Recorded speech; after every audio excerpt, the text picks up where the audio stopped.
It is Tuesday, and Tuesday is wrestling. So thank you very much for joining us for the Love Wrestling double feature of reactions, kicked off by PowerrrOut, which is hosted by me, Zach from Love Wrestling. I'm going to be joined by Josiah MacDonald. How you doing, friend? I am doing all right. How are you doing, Zach? I'm doing pretty well. NXT has been ending like pretty punctual lately. So like I'm almost wondering if I don't really have a need for this pre-show gimmick anymore. Well, just like all gimmicks in wrestling, they run their course. Yeah. You know what? I'm looking at the Twitter feed. Everyone's saying fun main event match, big W for one of the wrestlers in question. So I think we'll end this. Thank you very much, Ed, who popping in the comments and confirming my suspicion. And let's drop the music, and we'll be back in just a second.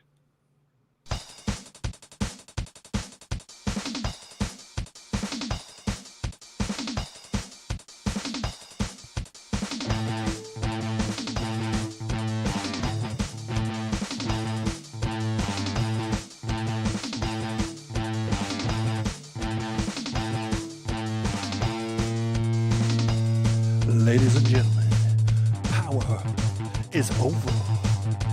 But that does not mean for one instant of a second that the fun is over.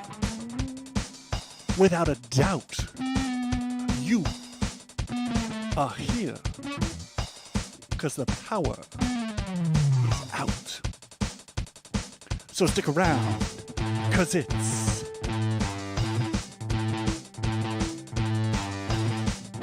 PowerrrOut.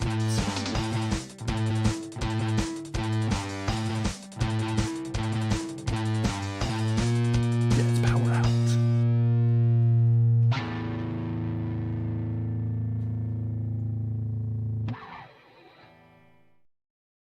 Here's a little fun fact for everyone who tunes into PowerrrOut fairly regularly. Whenever that music is playing, usually myself and very often my guest, whoever they may be, is vibing to the theme song. So Mr. J, wherever you may be in the ether, I hope you are very proud of your work because we always enjoy it. Welcome to Tuesday PowerrrOut.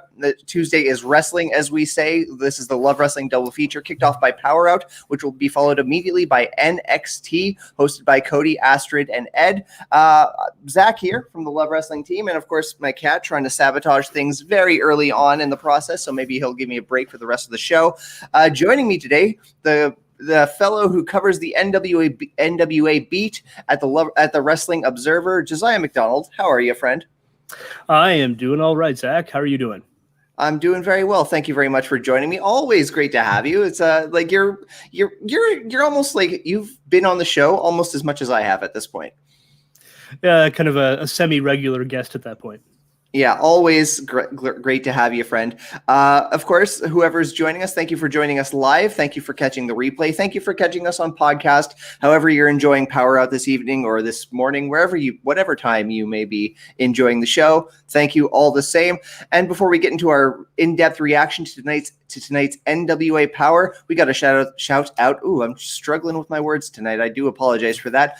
Shout out to the good people who make the content at Love Wrestling possible. I'm, of course, talking about RK Athletics. If you're in the Edmonton area, they're the people to reach out to for your personal training and fitness goals. If you're not in the Edmonton area, that's totally okay. They've got online packages available for you as well. So check it out, rkathletics.ca. So Josiah, we have like the second part of like what you might call like a mini pay-per-view that NWA did to react to tonight, by any means necessary. Did you catch last week's? Yes, I did. I was thinking you DM'd me. You DM'd me like that's right. It was a good show. It was a really good show. And I thought the same for tonight as well. Yeah. That crowd makes all the difference. A really hot crowd like that. That was a very enthusiastic crowd, and you absolutely love to see it, especially for a promotion that of NWA, because they work hard. They put on they're hit and miss. I'm the first one to admit it as a longtime fan. But even on their best days, GPB Studios or Chase Park Plaza, who have like kind of gotten all this NWA content week in, week out, they're not always, sometimes they sit on their hands even for the good stuff. Yeah, because if they could do more episodes of Power like this, where they have a larger audience, maybe they do more special tapings like this. Not necessarily, it doesn't have to be like pay-per-view quality. They can still emphasize promos over, or like, and do squash matches and stuff. Yeah. But having a crowd that big, like maybe schedule a 3-hour taping and you tape 4 episodes, 45, I don't know, 30 to 45 minutes each. It doesn't even have to be an hour long every week, Power. Like, they do some half-hour episodes here and there. Just, but in front of a crowd like that, that's the kind of thing this product really enhances the product. It elevates an okay match to a really good match when you have a crowd that hot. Very well articulated. I couldn't agree more. We kick off the show with a backstage promo. Crimson is with his son and Kyle Davis. I'm going to admit, I'm going to have a hard time articulating this promo without it sounding a lot more malicious and maybe a little darker than it actually is. But, you know, he's standing with his son talking about going into this cage match with his former brother, his current rival Jax Dane of the former War Kings. And Kyle Davis asked him, like, you know, is it a good idea to have your son so close to the action for a big violent cage match that we're surely to endure? And, you know, Crimson talks about, like, you know, he wants his son to learn about accountability. You know, they had a talk about it, and, like, Crimson's son will be, you know, nearby and enjoying the contest. What'd you think of this moment here? As soon as I saw the son there, I was like, in some promotions, this would be a chance for a babyface thing, but I had in my head, we're not going to spoil it, but this is what came into my head when I saw this promo. I thought Crimson is going to be beaten without mercy and left bleeding in front of his son. And I don't know if I like that, but I'm quite sure that's what's going to happen here. At least that was my impression based off that.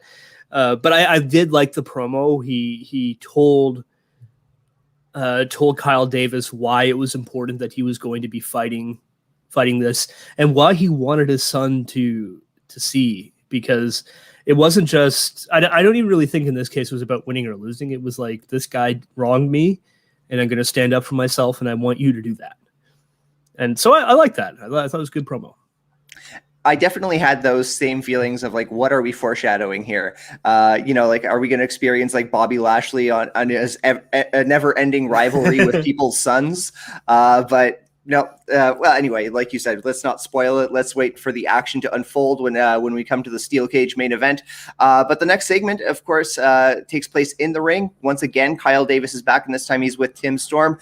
Excuse me. This is part of the ambience of my shows. Sometimes there's airplanes flying overhead, and the sound kind of picks up.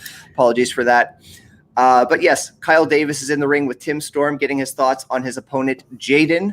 Jaden blindsides Storm, and he tells Storm that he wants a no disqualification match, which Tim Storm accepts. The bell rings, and Tim Storm makes Jaden regret that request. After an extended beating, Jaden turns it all around with a low blow and gets his hands on a steel chair. Jaden with the advantage for a better stretch until he looks for a scissor kick guillotine onto the chair, but Storm dodges it, finishing Jaden off with a DDT. You can certainly trust Tim Storm to kick off a good card, can't you? Yeah, and he's just such an easy babyface to get behind. I know we keep talking about that. The guy is 57 years old. He's still really good in the ring, despite that. I mean, he's slower. He's slow. Sure. Like he's not like the best wrestler ever or anything like that, but everything he does is solid. And it's so easy to get behind him and cheer him. And, you know, and Roller held up his end of the bargain with the heel heat by low blowing Tim Storm twice. Yep. And Austin Idol celebrating with joy as he did it, which made me laugh. Yeah. And Tim Storm was chopping Roller at the guardrail on the outside of the ring, and Austin Idol's like, "That's illegal! That's illegal!" And then Roller hits a low blow, 2 low blows, and he's like, "Ha ha!" He was a delight on commentary tonight, I have to say. But I liked the match a lot, and then I did laugh when Roller went for the axe kick onto the chair that was set up, standing up, yeah. And Storm misses. And Roller I keep wanting to call him Rollins for some reason. Blame Seth Rollins for that. That's all right. The Roller accidentally hit himself low with the chair, and then Tim Storm turns around, DDTs him under the chair, and pins him. I thought it was a fun match, fun opening match. Yeah, and it was smart to like set it up with Jaden. Now, actually, before I get into that, you keep referring to him as Roller. Is this like a name that he's known elsewhere for? Like, was it a different name? Did I get it wrong? I knew him as Jaden. That's what they referred to him in this contest. Because I think it's Jaden Roller. I think that's his name. Here, I'll look it up really quickly. This is the first time I ever saw him, I admit. So yeah, that's that's what I was kind of getting into. Like, this is the first time we've really seen him on NWA TV, at least as recently as I can remember. And like they were setting it up for just like a standard one-on-one match, but they wanted to give the crowd a little something, a little spice. They wanted to give a hardcore match, no disqualification, what have you. So he jumps Tim Storm, and Tim Storm, being Tim Storm, does not back down from a challenge, accepts a no disqualification match. And, you know, that's a nice little detail. It reminded me of NWA 73, which was kicked off by a triple threat hardcore match, which also featured Tim Storm, but they didn't really have like any real need for it to be a bunkhouse brawl as it was.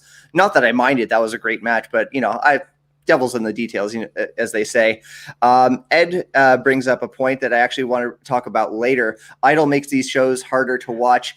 I know. I think I get what you're saying. I love Austin Idol.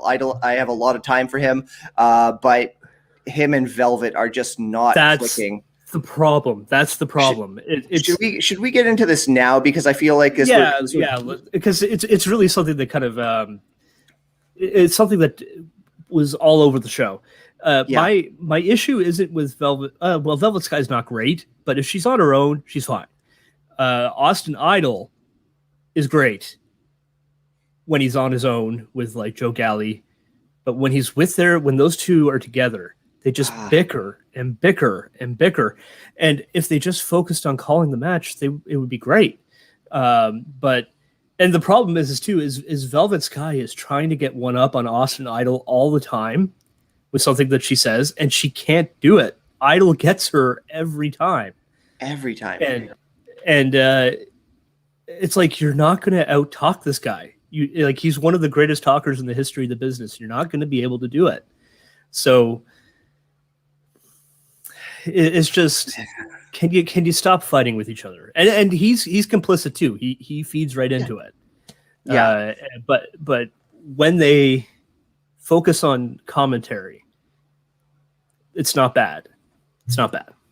Yeah, these two are just oil and water. You know, it's not clicking. I don't want to speak ill of two people I actually really like. I really like Velvet. I really like Austin Idol. But again, these two at the announce table, they just detract from the action.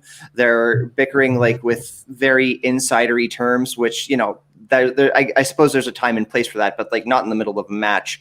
And again, like, I don't want to speak to Joe Galley's intentions without knowing them, but it feels like he's just really trying to rein it in and get them back on point. But it's like a Sisyphusian task. He just can't do it with like to the degree these two are going at it at one another. It's disappointing. Well, yeah, and you can tell Galley's trying to rein them in. The insider comment one was it was in the cage match. Yep, there was two. There was one that I noted. You can probably comment on the other one. It was Austin Idol, or Crimson did something, and he said, Idol said, "Man, that will leave a mark." And then Velvet Sky says, "You're a mark." And Austin Idol goes, "I don't even know what that means. I'm a superstar," which is probably the right answer. But I was like, what are you doing, Velvet? You don't need to do that. Like, I know this is an extremely niche product, to use the Canadian pronunciation, niche for my American friends. But it is an extremely niche product, and it's probably attracting mostly hardcore fans, especially older hardcore fans, like the old NWA fans. And then there's like us, we're not old guys, but we like the traditional wrestling. And it's just one of those things where it's like, I don't really like that in my commentary. I just want you to call the match. Don't do that. But Dan J in the comments has a good question here. Didn't catch tonight's episode. It might be ahead, but is this the episode with Murdoch and Knox? Now, I saw that on social media that Trevor Murdoch was jumped in the cage, but that didn't really unfold tonight in spite of the cage match main event. So I don't really want to go at length about that, but I will say that I kind of hope that maybe they just pulled the plug, because I don't really care for Mike Knox. Like, no, I don't mean any ill will towards him, but like him to be kind of jumping into the NWA and inserted into the title picture when there are far more dynamic characters who should be eating up some of that valuable screen time. That is what it is, but I don't know. I'm hoping they pull the plug. Especially with how the main event went. There's a clear guy who should be challenging Trevor Murdoch next. Bingo. But we'll get into that. Yeah, absolutely. But we move on. We've got a backstage segment with Trevor Murdoch and Nick Aldis, who are going to be challenging Strictly Business in a tag team match later on. Murdoch kicks it off by thanking Nick Aldis for the opportunity because he wants to get his hands on Chris Adonis. Aldis focuses his attention on his friend of 17 years, being Tom Latimer, and says, "This isn't business, it's payback." And he quotes a little Jules Winifred from Pulp Fiction that he will strike down with anger and furious vengeance.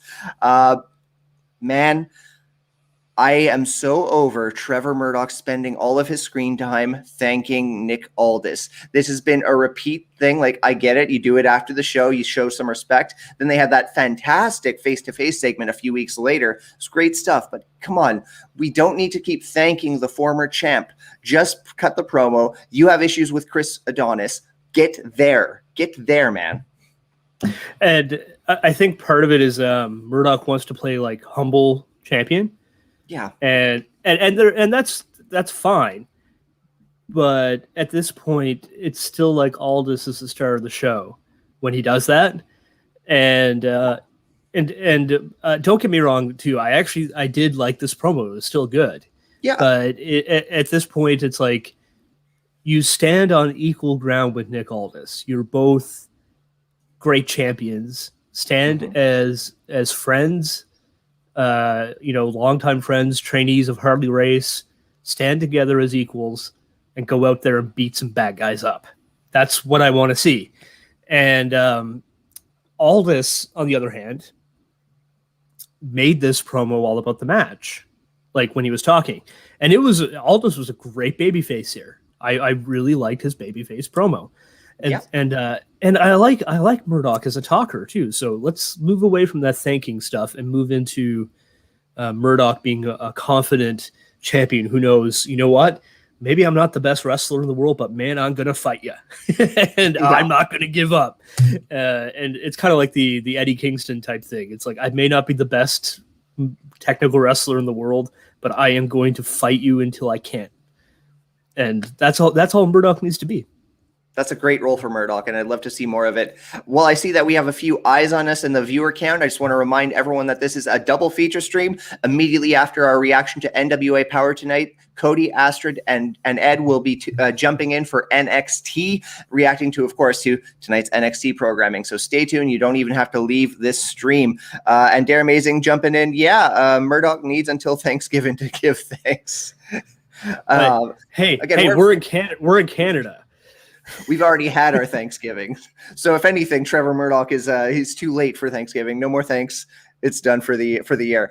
We move on to the second, or extremely early. We move on to the second contest of the night, women's championship match between Kenzie Page and the champion Camille. 2 out of 3 falls. Speed versus power in the early going, with Camille looking very strong. Kenzie Page finds a flurry of Kenzie finds a flurry of offense that almost wins her the first fall before Camille takes it with a neck breaker. She's up 1-0. Camille looks for a second fall. She looks for a spear on Kenzie Page right away, but Kenzie Page sidesteps her, throws Camille into the steel post. They brawl on the outside, and by brawl, I mean Kenzie Page is just taking the fight to Camille, suplex on the apron, taking her to the rails, and she gets Camille in the ring, and Camille is just in pure survival mode. Kenzie Page keeps going for roll-ups, backslides. She's looking for big power moves, but she cannot put Camille away. Camille survives again and again and picks up the win with a spear, winning the match 2-0. I loved the structure of this match because, again, Camille looked so dominant in that first fall. She looked like she was just surviving, and survive she did in that second fall. And Kenzie Page took the fight to Camille like maybe no one has since legit Layla Hirsch at Empower. Excuse me. Loved everything about this match. Yes. Both of them looked like $1 million coming out of it. When I was watching the first fall, I saw Camille in control. All good, Dare, amazing. Most of it. Yes, Apologies. yes. No worries. It provided a nice little joke for our Canadians here to laugh at a little bit. The first fall I was like, okay, this is not bad. This is an extended heat segment. It's like okay, and then when she won, I was like, oh, that's it, okay. And then I didn't realize it was 2 out of 3 falls. Okay, and so the second fall started. And as soon as I realized it was the second fall, and Camille went crashing into the ring post, and Kenzie Page had the best babyface comeback. She went wild in this fight. It was just great, and beating Camille all around ringside, suplexing her on the ramp, and then coming back into the ring and countering everything into near falls. And man, she was great in this. Magnifique. And she is really young in the wrestling. I think she's 19, and so she is not a super experienced wrestler. And here she was with Camille, who's also not really a super experienced wrestler. And suddenly, Camille was selling so well for her here, which goes to show how much she's grown as a competitor. I think working with Thunder Rosa really helped her in that regard. And then Kenzie Page just on fire. And it's not the first time I've been impressed with her. They got something with Kenzie Page. It's just like when we were messaging back and forth about Mims last week. It's Mims. Like they got something in Mims too. And that's 2 young young talent that no one is really highlighting. And the NWA has 2 really good future talents there if they develop them. And they'll probably end up going elsewhere eventually. But, I mean, for now, oh my goodness, use them and maximize that. But, yeah, Paige was excellent here. And by the end, I was digging every near fall. I was into it. They even got me a few times, which is like, it's really rare that I get fooled by a near fall. I thought Kenzie Page was going to win a second fall just Same. For a few split seconds. And then when Camille finally won and finally countered and hit that spear, I was like, okay, that's it. And in my booking mind, I thought this should be 2-0 because Kenzie Page is not quite at that level yet in terms of like character and like how she's been pushed. Yeah. And it did end the way I expected, but man, they had me convinced for a bit that Kenzie was going to get that 1-2-3 for the second fall. And so that was a perfectly executed match. Not a 5-star match, but a perfectly executed match. Excuse me for a moment. No, by all means. I got to get some tissues. Oh, 'tis the season, my friend. No harm at all. I want to actually shout out Velvet here after I spent some time kind of like disparaging, well, not disparaging, but being critical of her work earlier. I thought she did a really great job in this match, especially at one point, because early in the match, Kenzie Page was like, she wasn't as crisp as she could have been. There was a couple like very near botches, and Velvet like worked it into the story. She attributed it to nerves, like she's going up against the champion, and like she did. It was very clever, and I thought she did a really great job there. Yeah, I like that. She covered for her well. Yeah. And she explained it like she's inexperienced. She's not done this as long as Camille, that kind of stuff. I like that. Yeah. Good little detail there. After the match, I didn't realize this, but this was Camille's birthday. And Tom Latimer and Chris Adonis come out with a birthday cake for her.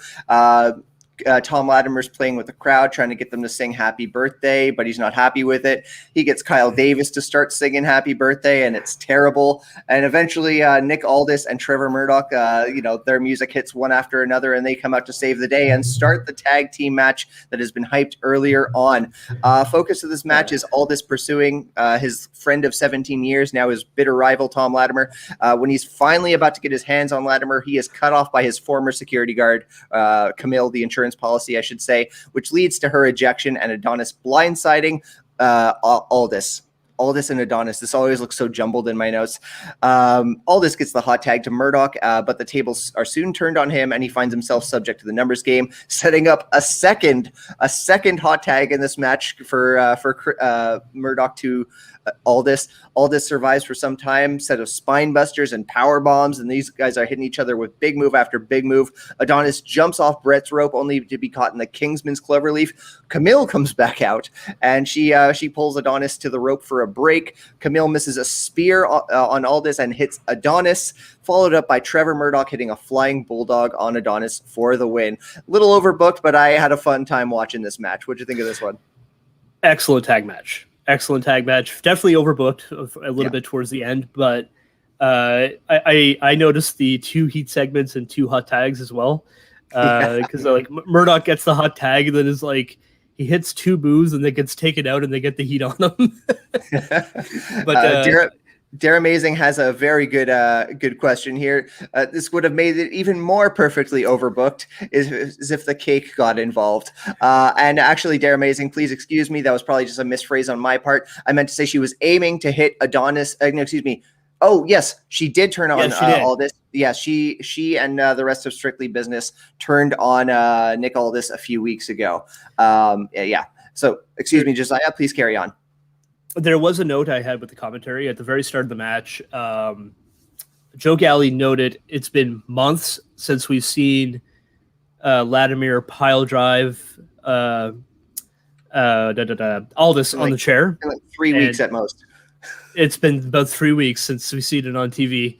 And I laughed and smiled, and I was like, they probably taped it 2 months ago, but even then, saying months is stretching it out a bit. And at that point, it's like, well, are we supposed to believe the show is pre-taped or believe the show is live? And really, it's just a nitpick on the commentary.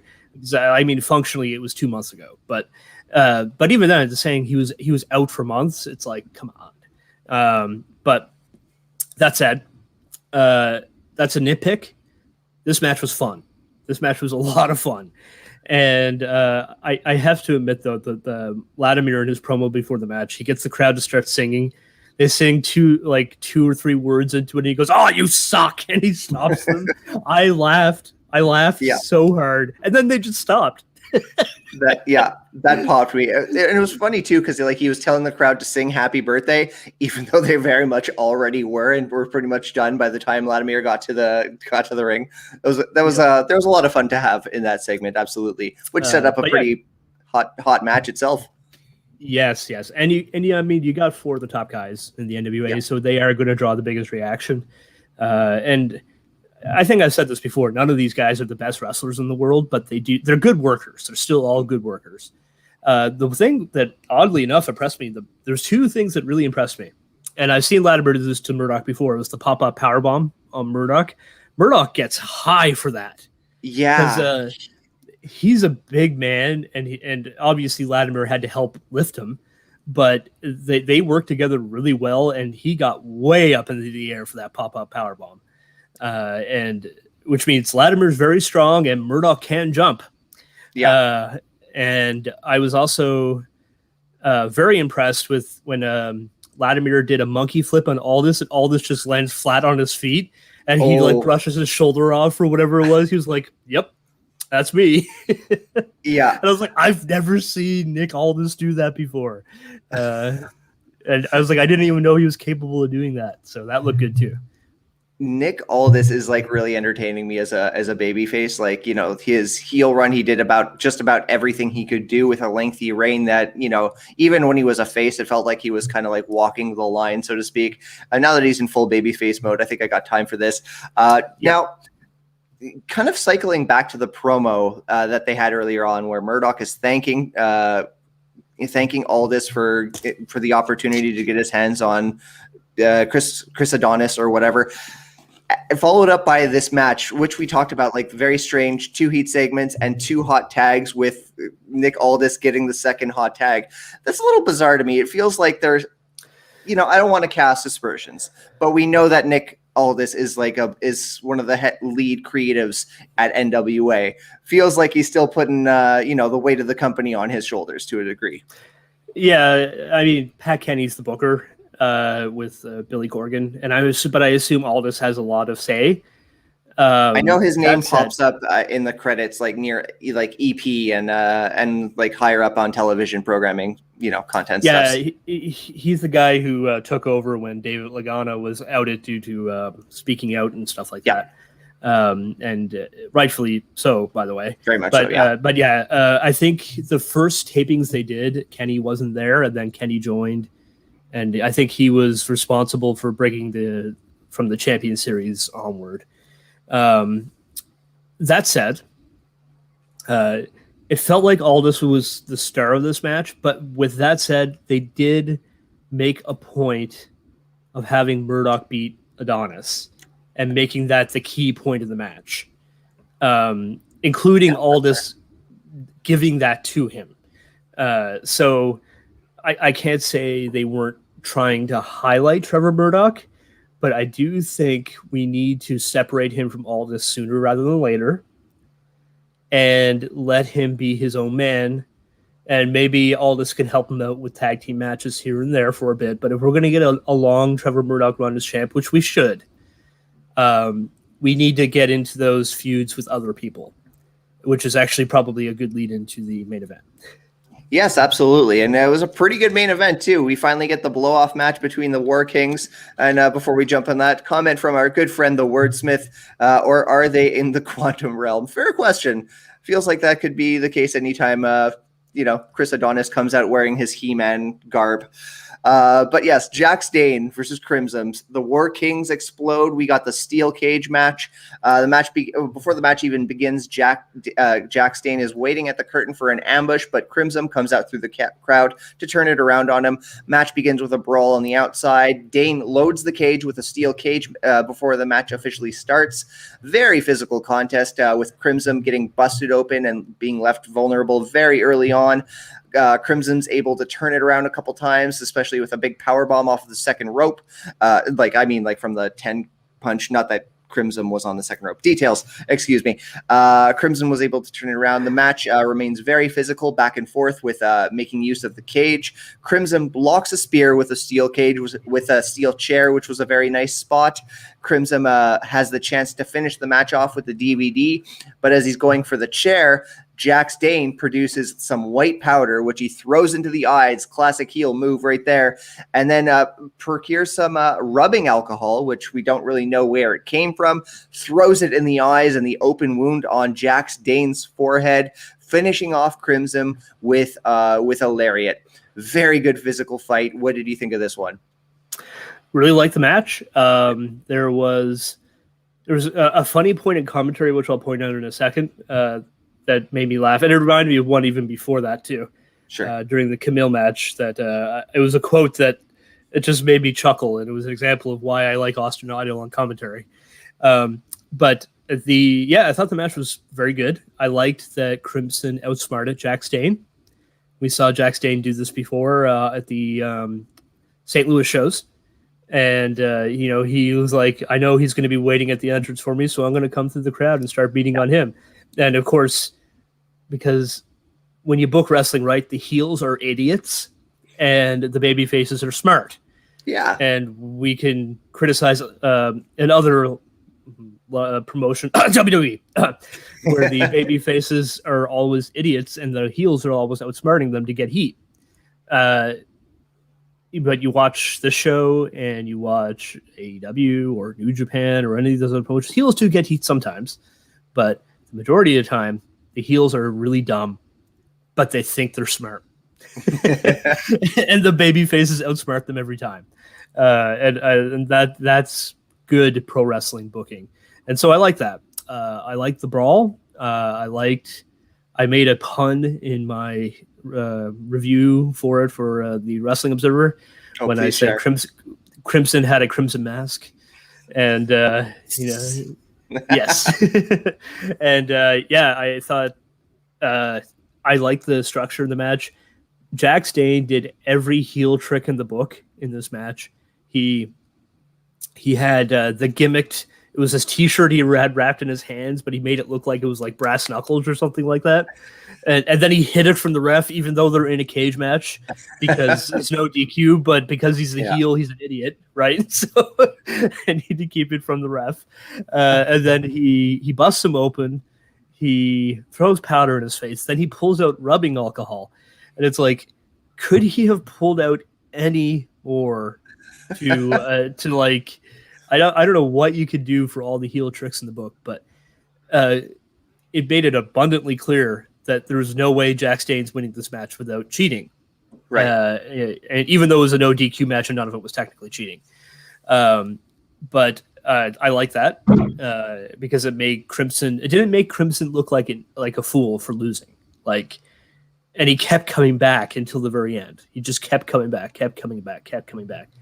But the line on commentary, first in the Camille match that made me laugh was he says, "I'm a close personal friend with Camille. She's a very violent woman. That's a wonderful quality." I was like, that's fantastic. She likes to hurt people. That's a wonderful quality in a person. Some of Austin Idol's finer lines this evening, absolutely. And the one in the cage match, I'll pull it up here because I liked it so much I wrote it down. Give me 1 second. Okay. When Jack Stane was using the rubbing alcohol, Austin Idol, he's just trying to treat the wound. So good. That popped me, absolutely. He's like, what a great guy. Oh man, just trying to make sure his wound didn't get infected. Yeah, good guy, Jack Stane. Like that's classic heel commentary. Like that's Bobby Heenan level stuff, and naturally, of course, Heenan probably learned a lot from Idol's promos. But yeah, I like that, and I like the match. I thought it was really good. Good end. Did you have I saw in the comment. Oh yeah, did he have a magician's hat too from Dare Amazing? I mean, like wherever he pulled the powder and the rubbing alcohol from. Yeah, he must have hit it in the apron or something like that, but it seemed out of nowhere. This might have been just like Velvet and Austin Idol being just completely out of sync, but one of them was saying that the powder was thrown in. The other one was saying no, he had it in his knee pad. I think it was just a matter of them not being on the same page. But that led to a little distraction from me. That being said, like you said, whoa. Okay, my cat just fell off of the keyboard as he was trying to jump up onto my desk. Yeah, that's your fault. Moron. That's a stupid cat. I love him, but he's stupid. Now, before we get derailed here, clip that, absolutely. Oh, where was I going with this? Oh, commentary. Joe Galley. I have to shout it out every time he just swings for the fences and goes for it, and he picks his moments. He's not getting overly emotional at absolutely everything, but when the heel is being the heel, Joe just takes a running start at the line and he just does amazing with it. He was so pissed. With Jack Stane when he produced the rubbing alcohol. It was amazing. It was great stuff. He was channeling Jim Ross at his most angry, which every now and then Jim Ross still manages to pull out, and it's always great when he does. That disdain he has for the heels, these people are horrible people and I hate them. And it's that's great from a babyface commentator. I love when the babyface commentator loses their mind when the heel does something particularly dastardly. But you got to do it at the right spot. It can't be for every heat segment. It just has to be at really big things, and he did that very well in that cage match. Hello? Yep, still here. Oh, sorry. I think I froze out for a moment there. I was trying to. Yeah, sorry about that. Yeah, I agree with you, man. Yeah, Joe Galley is like, he's drawing inspiration from some of the best, and he's picking his moments.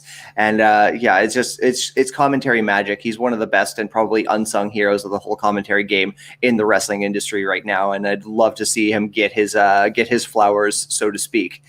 But with that, we're more or less wrapped up our review of NWA Power. I'm going to give our friends Ed, Cody, and Astrid a few moments to join us in the StreamYard room so they can get NXT up and running.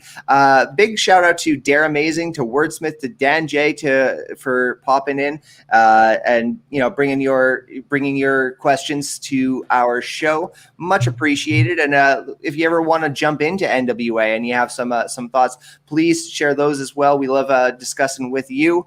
And yeah, while we wait for Ed and company, Josiah, where can the audience follow you and your work on social media?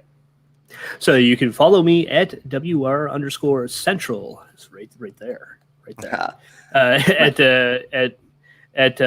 On Twitter, and you can read my work at WrestlingObserver.com and DailyDDT.com. I have an interview with Michael Kingston, who wrote the Headlock comic books, coming out for Daily DDT very soon. And, very cool. Great guy. I interviewed him yesterday, so I'm going to be probably tonight finishing up my my article on that. I've had a very busy few days. I'm in the middle of a move halfway across the country, preparing for it. So, I'll be moving from the East Coast of Canada to much closer to where Zach lives. Actually, I'll be about. We're gonna have to catch we're gonna have to catch a C4 show, or you'll have to come out to Montreal for some IWS. Yes, that is definitely going to happen at some point. Maybe we'll do PowerrrOut live sometime with both of us in the studio or something. I like the sound of that. Josiah, thank you very much for joining me for another edition of PowerrrOut. Thank you very much for everyone who tuned in. You can catch me on social media at SmarkMouth on Twitter, at smark.mouth on Instagram, and you can follow my Pride and Joy, the Smark and Friends podcast on Twitter. Thank you so much for tuning in. After the music, we'll begin another edition of NXT with Ed, Astrid, and Cody. We'll be back then. Thanks for tuning in.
Hello.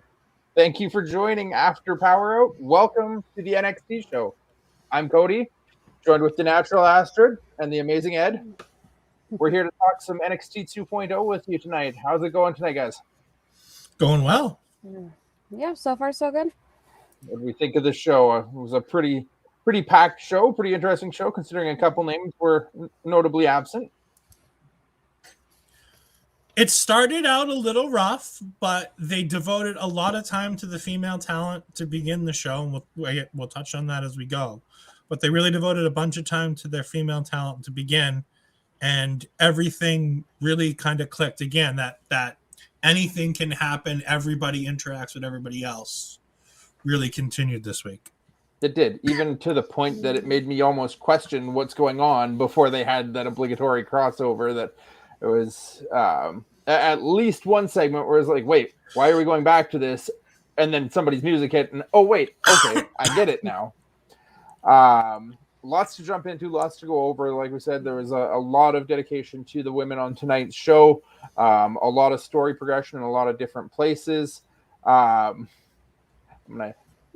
Before we jump into comments, thank you so much for joining us on the show there, Dara.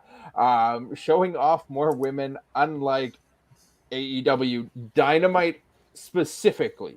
Because Dynamite I'm an specific. advocate that Dark and Elevation do an amazing job showing off their women. Dynamite could use for more, but it's not that AEW don't show their women. They just show them on the programs that not as many people seem to want to tune into. Rampage too. There's very often a women's match on Rampage. Yep, one women's match in an hour of Rampage is and usually a solid turnout. So, but NXT tonight, we had the 6-woman tag to open the night. We had a women's singles match after that before we ever got to any men in the ring. And then we had another women's match and another women's segment in the ring throughout the night as well. So at least 4 different segments of women in the ring dedicated throughout the show that I can count off the top of my head. Choke Goat, definitely love the women, had plenty of time and matches on the show for sure. That said, we're going to jump to Astrid first. Astrid, what do you want to talk about tonight? What was your highlight? What do you want to focus to start the show here? To be honest, like I told you guys in the chat, like I was hoping the 6-woman tag would be like my thing for tonight, because being the women that were involved, I was hoping that would be it. But I would say definitely the part with Raquel and then jumping out to Dakota and Cora Jade. Well, that segment was really interesting to me. Having not only Raquel come in and tell Mandy, you're keeping the title warm for me, which I like the touch when she said it as she passed by her. And not only that, but having her in the ring, calling out Dakota, and interesting with Dakota, her twitching, because we don't know what's going on there. And when Cora attacked her for a moment, I was thinking, who is this attacking her? And then I realized it was Cora, and then obviously the back and forth between them. And then when she goes and she turns around and she faces Raquel, that's when she stops. And she goes like, it's not you, like it's Dakota. And she's like, I want her first, and then you go after me. We'll take turns on her, but this, I go first. And I like that dominance that Raquel like cemented right there in that moment with Cora as well. Absolutely. Ed, what did this segment do for you? I liked that they had Raquel ride into the arena on the motorcycle. That's cool. There's something about somebody riding into an arena on something. It's so cliche. It's Alberto Del Rio. It's John Cena at WrestleMania. It's, Triple H on all his little motorbikes at WrestleMania, things like that. But Raquel coming into the arena on the motorcycle was cool. Also, giving Cora Jade a backbone. Like, this girl's been winning all these matches that she's been winning with roll-ups and stuff like that. Other people, Dara coming in, Chuck Palumbo. I can't believe I forgot The Undertaker. I was about to say it. I was letting you finish, and then I was going to be like, how did you forget The Undertaker? But also, how did we forget Stone Cold Steve Austin on the quad? Yeah, Stone Cold on the quad. But I like like I said, Cora Jade with the backbone. She's been this little, mousy girl who's been getting these wins with roll-ups and things like that. Her coming out full of piss and vinegar tonight, ready to fight and ready to punch people, almost punching Raquel. Like, another thing about it, like when she turns, when Raquel taps her on the shoulder and she turns, that hand's cocked ready to swing until she realizes who's behind her and knows better. But no, I mean, it gave... With her, with Trey leaving because, being released, she's there by herself now. So I like that they've already given her a direction on her own. Yeah, for sure. The big part of this for me, as much as like the whole segment itself came together, was that they didn't just play off Dakota's attack on Cora last week as a 1-week thing and let it stand as a progression for Dakota's story without Cora actually reacting to it. And so this week we get that. So we get the crossover with Raquel. She hasn't forgot about her title. She has the brief moment backstage. Then we get her riding out. We get her calling out Dakota coming out and trying to brag about having, cost Raquel the title. But then Cora comes out and is like, no. you can't move on to her yet. You have like I haven't forgot what you tried to do to me last week with the table. I'm here now. Let's go. And then, Raquel kind of pulling her off and being like, no, I get Dakota first. And Cora's like, okay. And Raquel just pushes her away. It was just a solid segment all around. Could be heading to a triple threat here. Could be heading to, one costing the other. We could see Cora against Raquel somewhere down the line. It's, again, lots of possibilities and lots of open opportunity for plenty of storytelling to take place, like they've been doing with everything in the NXT. Yeah, they've just. I love that it's an open play, but it's a sandbox, and it's like this can happen, and like we'll talk about it when we get to the main event. But like, there's so many different routes that everything can go. Nothing seems cut and dry. There's no everything's pointed to this, even with segments where we think we're going to get this, and then like, no, we're going to do this, and we're like, but you could have just done the thing. You just do the thing. But they want to do this thing, not that thing. We'll get to that thing. That thing's coming up the next thing. Like we're setting up things 2-3 months down the line potentially. Like we're teasing it, we're talking about it, but we're gonna do the little steps first and slowly roll you to that instead of starting here and just all of a sudden we're here. I also want to say, just because it's been a while since we've had it, they didn't call it Takeover, but December 5th we're getting it. We're getting War Games. I think it's going to be Diamond Mine. I'm just excited that we're getting that we know where we're headed. All of these stories are coming to December 5th. So now we've got a point to look at and go, okay, we got to get from here to there. How do we get there? Ooh, that's an interesting War Games match. I was waiting for you to notice it. I feel like it bums me because I would have liked the Legado and Hit Row to do that War Games, because there was like the good setup for that and like the good conclusion for that storyline. And not seeing it and seeing War Games, it just bums me out, especially with BFAT being out. I'm just like, it's not the same. But yeah, I like that prediction though, Dara. That's a solid looking match, especially if it ends up being Io, Cora, Raquel, and maybe you get Zoe back in that match as the fourth. If like she seemed to think that she was going to be back quickly. Like I know she's like, oh, I had surgery. So I'm like, all right, well, surgery puts her out for long enough. And she's like, but I'm rehabbing, and I'm like, yeah, I mean, you had wrestling surgery. It's only a month away. I mean, I don't know how they tear an ACL and a meniscus in a backstage segment. So that's unless she hurt it in that ladder match, which is a possibility. But it definitely, like, if that were the way they went, Dara, that's leaves an opening for that fourth that they could tease for a little while. Maybe it is Zoe. Maybe you end up getting one of the KCs in there. Maybe you get somebody different. Plenty of opportunity. Ray. Yep. Kaylee Ray in that match would seem weird though. No, because Raquel you have her. You have Mandy though.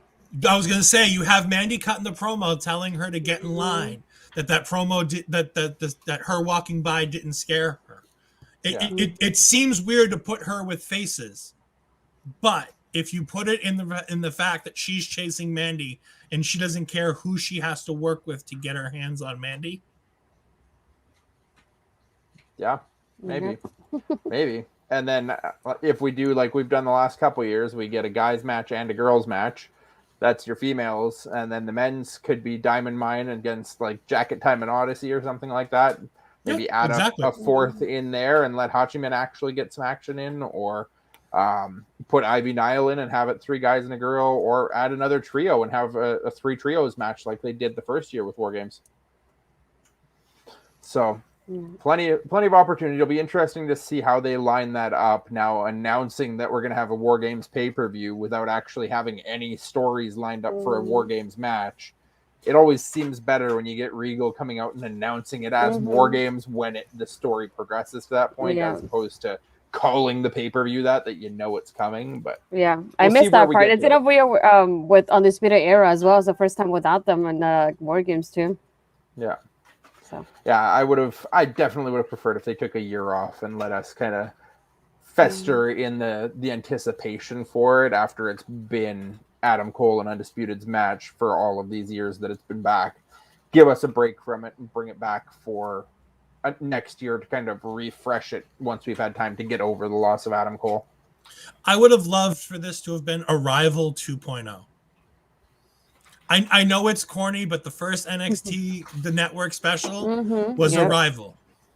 I'm like, you're doing 2.0 already. It would be fun to just do Arrival 2.0. Or Rebirth. Rebirth, yeah.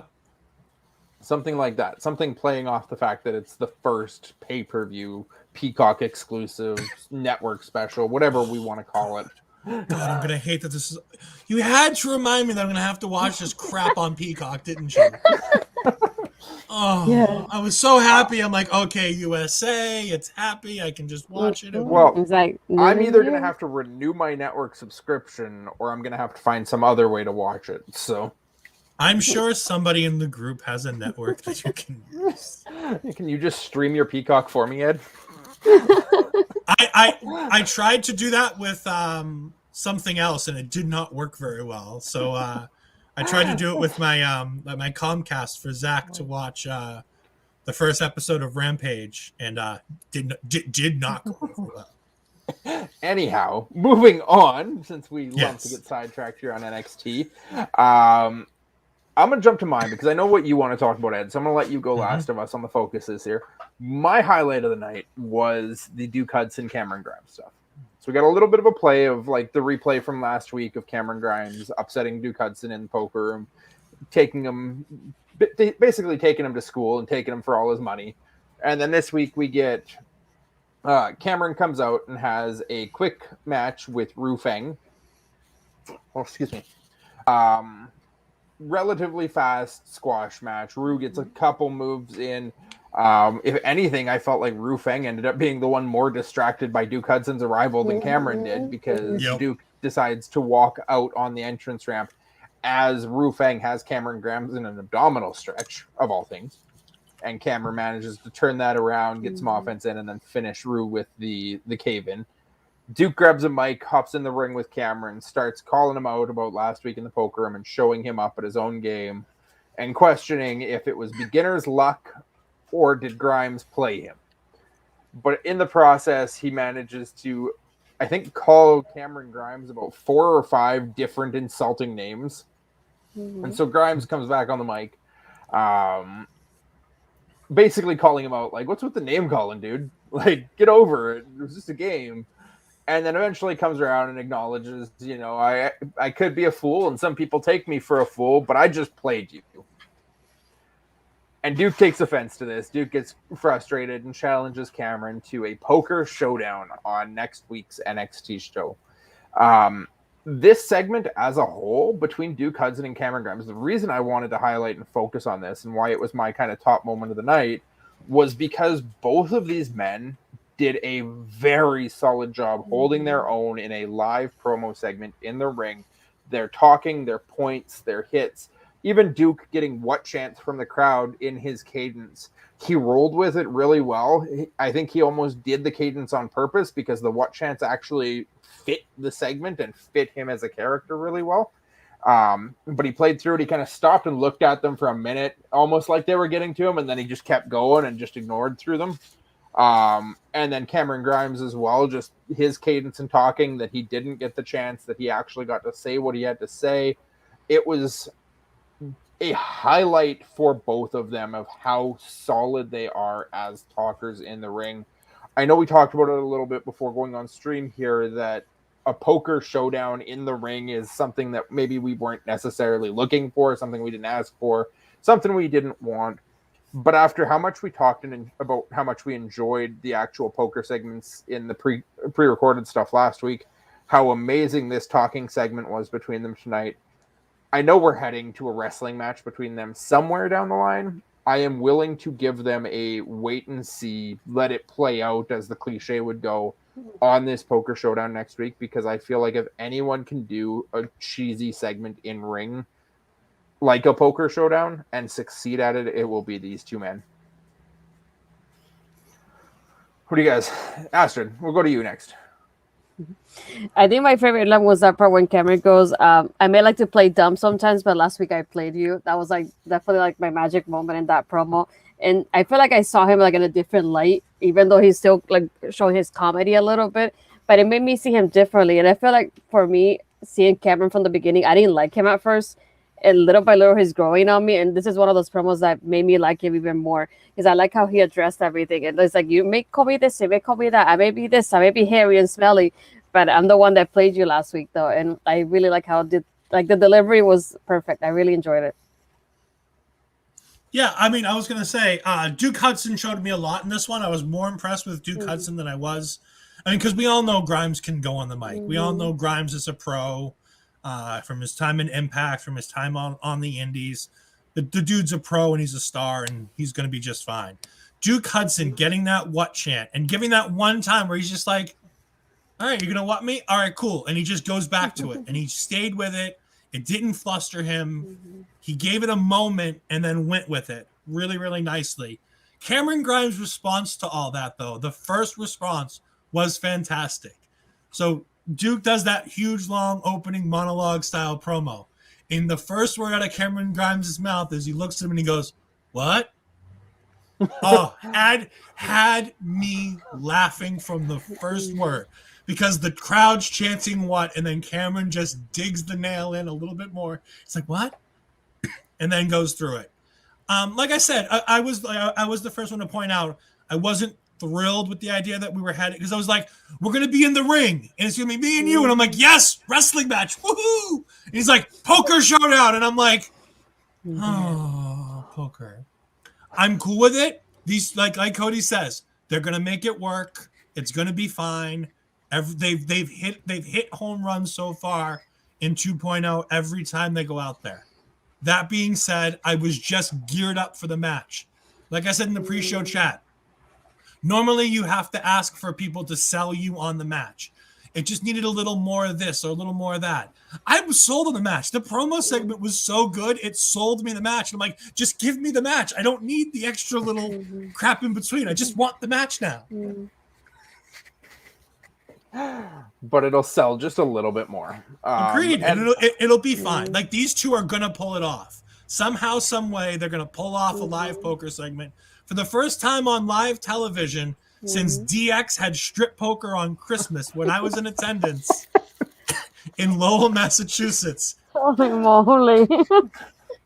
I was going to say, Parrish is right with me. I said it before he got in there with it. It wouldn't be the first time we saw poker in a wrestling ring. Yes. Shawn Michaels and Triple H took over the beginning of Raw one time and played poker, and they were pretending it was strip poker on a Christmas episode. It wasn't live, it was taped, but still. Yeah, no, we're definitely going to end up in some kind of physical altercation in that poker segment next week. And it's going to lead to the match. I will be shocked if it doesn't. I think Grimes probably upsets Hudson again. I assume you have to do this segment with a loaded deck, that you have to have it all laid out and, set in such a way that you can't really shuffle it. You have to just deal the cards out. That way Grimes gets the win out of it. Probably Hudson flipping the table again and getting right up in Grimes's face and take a cave in, and we'll head to a wrestling match. It'll be money. It will be money. Yeah. No, it'll be great. That's all I had for that segment as a whole. Ed, let's jump down to you now, because I know you want to focus on your highlight as well. Yeah, for me, it's the main event. Getting the birthday boy in the main event with him getting a win was always great. So again, happy birthday, Pete Dunne. Good for you. You still have a job. That's nice. Some people don't. So you didn't get let go.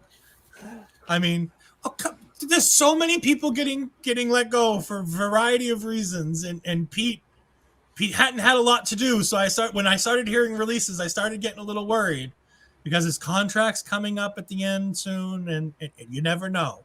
But he comes out here and he has a backstage segment with Mackenzie Mitchell, and he's talking about Tony D'Angelo. And I'm like, and I got all excited. I'm like, oh, Tony versus Pete. Maybe we'll get that tonight. And then Carmelo Hayes and Trick Williams comes in.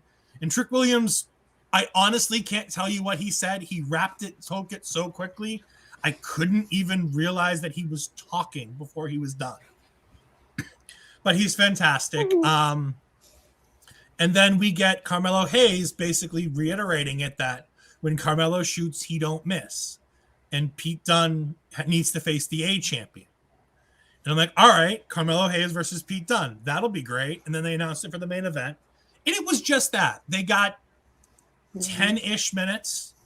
I'm going to play it safe. I know the match, the entrances started around 10:45 or 9:45. So with no overrun. Cody's already looking. So it's probably about 10 Is that minutes. obvious that I'm on the computer? But that being said, like it felt like they hit every beat in this match. Like these two guys went at it. Dexter Lumis popping up out of nowhere to be on commentary. With being on the best thing was Beth and Wade trying to talk to Dexter on commentary, expecting him to answer. I looked at my mother who was sitting here watching the show with me. Yeah. I was gonna say, I asked my mother, I'm like, why would you bother putting the headset on Dexter? It's not like he talks. But it was great. Beth putting over again. Beth being just absolute gold with Dexter Lumis, talking about how, look, he's a listener. You guys should take notice in this. He's a brand new newlywed, and he already knows how to listen so well. It's just, it was just fantastic. And Carmelo Hayes is just so good in the ring. Pairing him with a guy like Pete Dunne is just fantastic. These two guys, there was no way they were going to have a bad match. There was no way it wasn't going to turn out all right. Dara will get to that when we go through the rest of the show because that was gold. I mean, we can touch on that now too because it does kind of play into the stuff here. But so this match ends with Trick Williams getting his shoe off so he can hit Pete Dunne, who's laying on the apron, with Dexter Lumis coming over and taking Trick out of the equation. So Carmelo's standing there basically, pulling back so that the ref looks at him. But now the ref's over there because he sees Dexter and Trick going at it. And Johnny Gargano, like a little ghoul, pops up from underneath the ring and literally just grabs Hayes' ankles long enough for Hayes to notice so that Pete Dunne can run in and hit the bitter end for the 1, 2, 3. Yeah. It was just great. Like it's a great finish. I mean, it was expected. It was called. Cody literally called almost every portion of that with Trick trying to get involved and Pete Dunne getting a win. But it works because Hayes doesn't necessarily need the win. I would have liked to have seen him got the win. I think it would have done something a little more for him. But that being said, he doesn't necessarily need it. You continue the Johnny Gargano stuff. You've thrown Pete Dunne into the mix. And now, like we said with some of the other stuff, it can go in so many ways. Are we setting up for a triple threat? Are we getting Johnny versus Carmelo Hayes with Pete Dunne taking on the winner? Are we going to get Johnny and Pete Dunne in a number one contenders match between now and War Games heading into the title match? Yeah. So many different ways it can go. Plus, you've still got Trick and Dexter in this story, too, that, are those two going to go at it? Are we going to get Trick involved against Pete Dunne, Trick against Johnny? Are we getting Dexter against Hayes in here somehow? There's lots of different ways they can take this. We could have triple threat out of this. We could have multiple matches out of it. There goes my Ninja Turtles again. Showdown. Yeah, that was my dog. Yep. Lots of different ways, but the match itself was very solid. It was a very strong match from both men. I mean, we know what to expect out of Dunne. Carmelo's really kind of cutting out a niche for himself in NXT as well of what he's capable of. That the matches that he's been in have all been very enjoyable. We know he can talk. We know Trick can talk. I think Trick is being with Carmelo is very useful because already from the first time we saw Trick in the ring to what we see him doing physically now, I see an improvement in him within the last month even. We've got Dexter and Johnny still there who are great storytellers as well. This whole grouping is just a really strong grouping of people that I think it's benefiting everybody as we go along with it. It's a great way to use the North American title. The fact that you've got Ciampa overseas, not able to be on the show now. The North American title has now headlined the last 2 weeks, and they made sure to comment about that, how Carmelo has a point about being the A champion because he's the one that's headlining the shows. Meanwhile, the other titles, where are they? Nowhere to be found. Yeah. It's it's been just a really good story told with that, and it makes sense as the main event right now. Astrid, what do you think? It just reminded me back to Carmelo's match versus Adam Cole and that back and forth. And like, it's one of the reasons why I started liking Carmelo already. So it just reminded me back to that match. And when he did the Gargano escape, I was like, yes, I like how they pointed out in commentary while he was doing it too. But yeah, at first I was I guess I was not paying attention enough. And I was thinking, who the heck is this grabbing his ankle? And then when I saw Johnny, I was like, this is perfect. And not only that, but seeing Johnny and Dexter with their matching outfits every single week, give it to me. I love that. And I love the little details they have between them.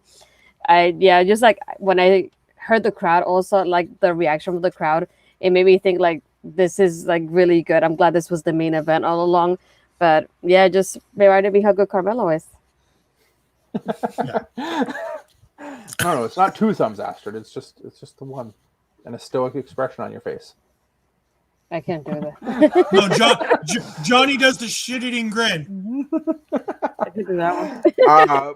But since Dara mentioned it, let's just quickly touch too. So prior to this match, we had a brief backstage interview with Indy and Persia, where they were talking about how close they came to winning the tag team titles until Tony D'Angelo decides to come and crash their interview. As we'll No, hold on. So Persia says that she was touching the titles.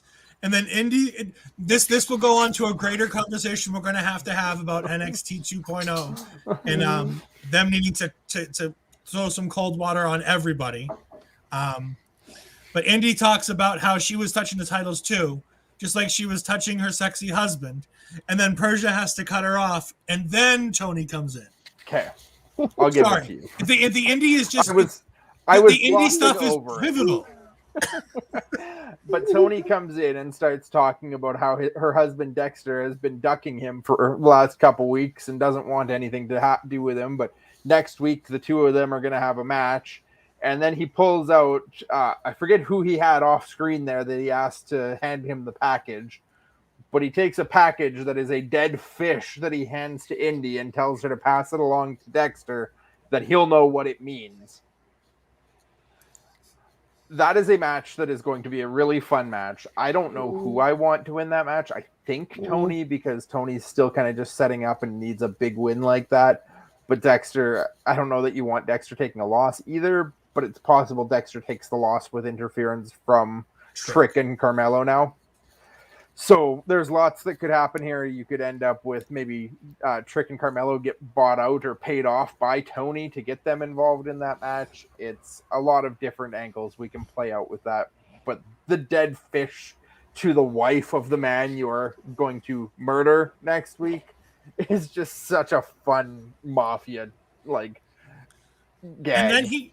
And then he gives Persia the money and is like, take care of the kids. And Persia's like, okay. And she just stuffs it in her gear. And she's like, all right, cool, whatever, money. It's just everything about, I will apologize to the end of time. I didn't think Tony D'Angelo would work. I didn't think this kind of gimmick would work. But it not only does it work, it is working so well.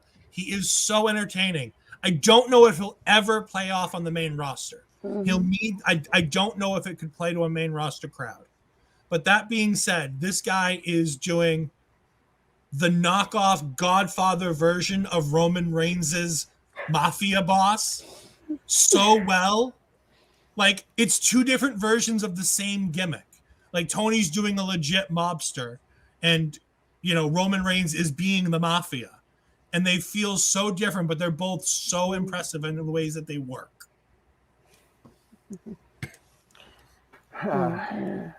Just a shout out to Dara, because she's got it there. The chef's kiss. The chef's kiss. Everything that Tony's doing is just a chef's kiss right now. And that is a very great point by the franchise. Yeah, I was about to say that too. I was going to say, when was the last time Dexter won? Yep, Dexter doesn't have the singles wins.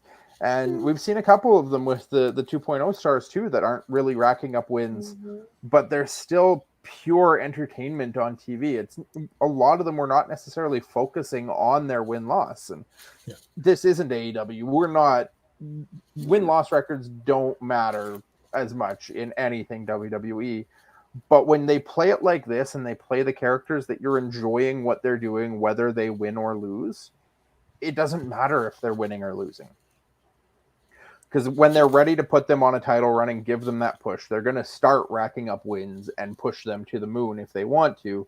But in the meantime, having guys like Joe Gacy out there, having guys like Dexter, having guys like Chase or Andre Chase, you've got all of these guys who are still on TV, who are getting time, who are getting story, who are getting promo work, that don't need the wins as a part of their character. Yeah. Something like that wouldn't work with a Braun Breaker right now, the way they're telling Braun Breaker's story. If Braun wasn't winning, nobody would care about him. Mm-hmm. It's so interesting that you can have a guy like Dexter Lumis be the star that he is because of the entertainment value he brings. And this is where we get into the real discussion of this is where WWE is an entertainment company and not a wrestling company. Because you would say, how can Dexter Lumis be getting over? How can Dexter Lumis be considered a big star? He hasn't won a match since, March. Well, yeah, he hasn't won a singles match since March. That being said, he's been part of main event angles and been part of the way since this whole thing with Index started. And it's become an absolutely killer angle that's continued to make the crowd want to see him, to put him on TV, to give him time, to have good matches. Whether he wins or loses, he's having matches and good stuff. He's working with the right people, and the crowd loves him. Win, lose, or draw, the crowd loves him. Biggest question, though, is how do we believe Dexter Lumis as this scary, intimidating monster without winning? Because that is an accomplishment of storytelling itself, that we believe that Carmelo and Trick are afraid of him, even though he doesn't win matches. And that's something that you haven't really seen successfully since, like, the Boogeyman. Mm-hmm. Yeah, it's a great point. Yeah, I feel like this makes me think back of also the main roster, because we see WWE get themselves in the main roster in these positions that when they put the champion in a match and they're like, who loses this match? Because they don't want the champion to lose. They want the champion to be protected. And in NXT, they don't do the same thing. They're just like tonight we saw Carmelo lose, but obviously it doesn't hurt him like that. And they put themselves in this little situation sometimes where they don't know who to pick, but they also don't want the champion to lose. Like they barely want Charlotte to lose, for example, so they're going to protect her as much as possible. But then they put in these matches that you're like, it would have been better she lost, but they don't want her to lose. So I feel like NXT does the opposite of that, in my opinion, at least. Absolutely. I think the other thing NXT is doing really well is saving the DQ finishes. Because I called it at the beginning of that main event that I thought maybe Carmelo could get DQ'd by some Trick interference, or Dunn gets DQ'd. One of the two gets DQ'd because of Trick interfering or something along that lines. But they're really protecting the DQ finishes that I feel like we haven't really seen many DQs since the 2.0 change. That it's been there's been some interference, there's been some side things, but we haven't seen any disqualifications. Somebody is always eating the pin, even though it's maybe shady, dealings on the outside with Santos and Elektra, or Ivy and Roddy Strong, or now with Trick and Carmelo, all of these different things that somebody's costing people matches, but we're never getting the actual disqualifications. But it's also not in such a way that we're sitting there questioning, why aren't the refs seeing this? Because that's the big thing in WWE too, is if we don't get a DQ, we're questioning why the ref doesn't see it. But when we do get a DQ, we're like, well, that was lame. Yeah. Mm-hmm. NXT 2.0 has done a very good job of making story the most important thing and making these new young stars feel important. Whether they're winning, whether they're losing, they feel like a big deal. They feel like they're important. They feel like they belong. And that's the most important thing. I mean, Harland hasn't gotten in the ring, but I'm excited to see him get in the ring because of all the work that Joe Gacy's doing to make him a big deal. Harland wasn't even on TV today, but Joe Gacy made me excited for him. Exactly. And again, we'll get into, as I always say, we'll get into that as we go. But it's like there's so many little things that the 2.0 brand is doing that's making story and character so important. Zion Quinn. Never in a million years would I have factored him with Legado del Fantasma. But because of stuff that they're doing and the way ships pass in the night, all of a sudden, I can't wait to see Santos Escobar versus Zion Quinn. And Santos hasn't even been mentioned in anything that they've done. And I'm already ready for that match. Mhm. Yep. I'm gonna hand this to you, Astrid. That I'll let you, since you were excited for the match, but ultimately as let down by it, I think all of us are. I'm gonna let you take the lead and talk us through the Toxic Attraction 6-person tag at the start of the show. Yeah, ever since last week when they announced it, I was really excited for it because I like all the girls involved, and I figure with Toxic Attraction, the way they're going so far, like I'm like, this is it. And first, I wasn't expecting it to open the show. I was expecting it to be like later on the card. That was my first thing. I liked how even though like the girls gave a lot of energy, and I like how they wrestled, and but I felt like there were points where it was like the timing wasn't right, or it was kind of like sloppy moves. Like one, for example, when Jane was like JC was close to the ropes, it made me so nervous thinking back of why she did the dive. I literally kept looking like this because I was so nervous for her again. But I felt like there were little moments that I wish it did the timing was better than what it was, and it wasn't, unfortunately. But I did like how every one of the girls got to like highlight themselves. I feel like everybody got the like timing in the match, and everybody got the like spotlight in the match as well. So that part I enjoyed, but it just like the timing. I don't know, the timing fell off, and the energy, like the match itself, fell off for me. I wish it wasn't that way because I like I would say like half of it, for example. It was like okay for me. I wish I would have liked the whole thing, but I didn't. I definitely hope I can see that again, but see it better than what it was tonight, to be honest. Yeah, it felt like nobody had chemistry with each other. Like Io and Mandy felt like they had enough chemistry with each other, but everything else felt like nobody knew what to do with whoever when they were doing their stuff, whether it be, you know, letting people get to the ropes or letting go of a move. And I know Cody will bring up more on those points as we go. You know, clumsy spots, waiting for spots. There was a couple times where I saw people waiting for a spot that you don't normally see in WWE. I know we see it a lot in lucha wrestling where people know they have to get to a spot to see a spot. But I liked one, everybody was involved in this match. The energy level was high. Everybody was giving it their all. It wasn't the greatest match in the world, no. But everybody tried really hard, and it got probably the first 15-ish, 20 minutes of the show. I think it was between 12 and 15. I don't have a number on it, but I know we came back from commercial at about 18. So more than Raw and SmackDown at the moment. So I was gonna say they gave them time and they made it feel like a big deal because it opened the show opens after your open video package, and it opens on that fantastic Toxic Attraction entrance, which with I a new graphic this week that I noticed with a new graphic, and I just can't. I will never get enough of the Toxic Attraction entrance. I'm sorry, cold water everywhere. I know, but it's an amazing entrance. Speaking of entrances, the Casey and Casey one, that was a little new. I like them coming through the crowd. Like I said, I like, we don't get enough wrestlers coming through the crowd. It works well for face characters like that. And this new NXT 2.0 set, it was really cool, kind of the way they did it, coming up from behind and down the stairs and stuff. So I was for it. I don't think I'd really noticed as much of what you guys were talking about with the TikTok dance side of what they were doing, but I was too busy focusing on just the fact that they came through the crowd.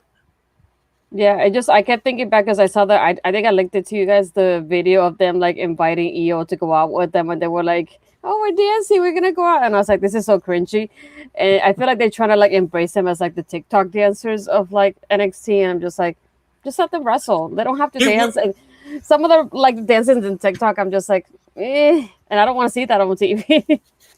I think it works for them with the two of them by themselves, but bringing in Io, like. We're going to get back to the Zoe Stark thing here.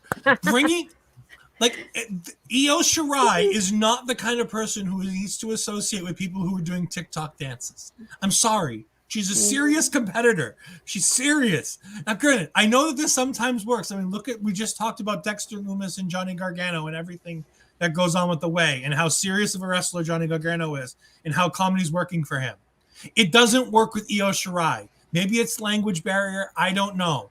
But it doesn't work with her, and it makes it cringe when you have, Casey and Casey being like, "Yeah, come out and party and have fun with us," and I'm just like, Io just wants to punch the two of you. I like you less than Zoe. Yeah, I think she likes her less than Zoe. That said, we'll touch quickly. So before the match started, we did get an update via Twitter, I think it was, that Zoe Stark stated that she has a torn ACL/meniscus, but surgery went well and she's rehabbing and will be back soon. Which I'm pretty sure a torn ACL and meniscus probably should mean a long time of rehab, but this is a WWE injury as opposed to probably a real injury, unless somebody knows something that I don't. It definitely seems more like a storyline thing, because how do you tear a meniscus in a backstage segment? I'm not sure. That said, touching on a couple of the things to this match, the first one was the one that Astrid mentioned with JC Jane through the ropes there. The big thing for me there, I was definitely nervous right off the bat when she like rolled in, because I'm like, I think she just needs to stop trying to go through the ropes, because that's the second time now we've seen a bad misstep by her trying to pull off a move between the ropes. But it made me think that I really wish they'd improvise more on those missteps to make their opponent not look dumb for just standing there instead of capitalizing on the mistake. So when JC rolled in, I think it was Caden who was in the ring there, she was trying to hit the move on, and Caden Carter just stands there. JC Jane like hits her feet on the ropes and like ends up flat on her back in the middle of the ring, while Caden's just like flopping around like this. Like, she literally had to play it up even longer so that JC could get back up and hit the move on her. And I wish they'd capitalize on that more and actually just improvise their way through a set like that, where they miss the step and then maybe go back to it later if they have to. But it looks bad on everybody involved when you make a mistake and then the opponent still just stands there pretending that the mistake never happened. Right after that, though, we got a very, very clean spot from Mandy on Io Shirai with a spine buster that looked sick right before they went to commercial break. The biggest thing that lost me on this match actually happened because I was watching the picture-in-picture during the break, though. There was a segment there with Gigi Dolan and Caden Carter in the ring. And I forget now who it was. I think I didn't actually take my notes down on that properly, but I think I said it was Gigi was in a submission from Caden. Caden had her in a crossface and made it way too obvious that she was like inching her way to the ropes with Gigi, and then kicked back, rolled it back, yanked back on it a little more, and then just let it go. Gigi didn't get to a rope. Gigi didn't break free of it. She just let it go. And it was like, well, that looked weird.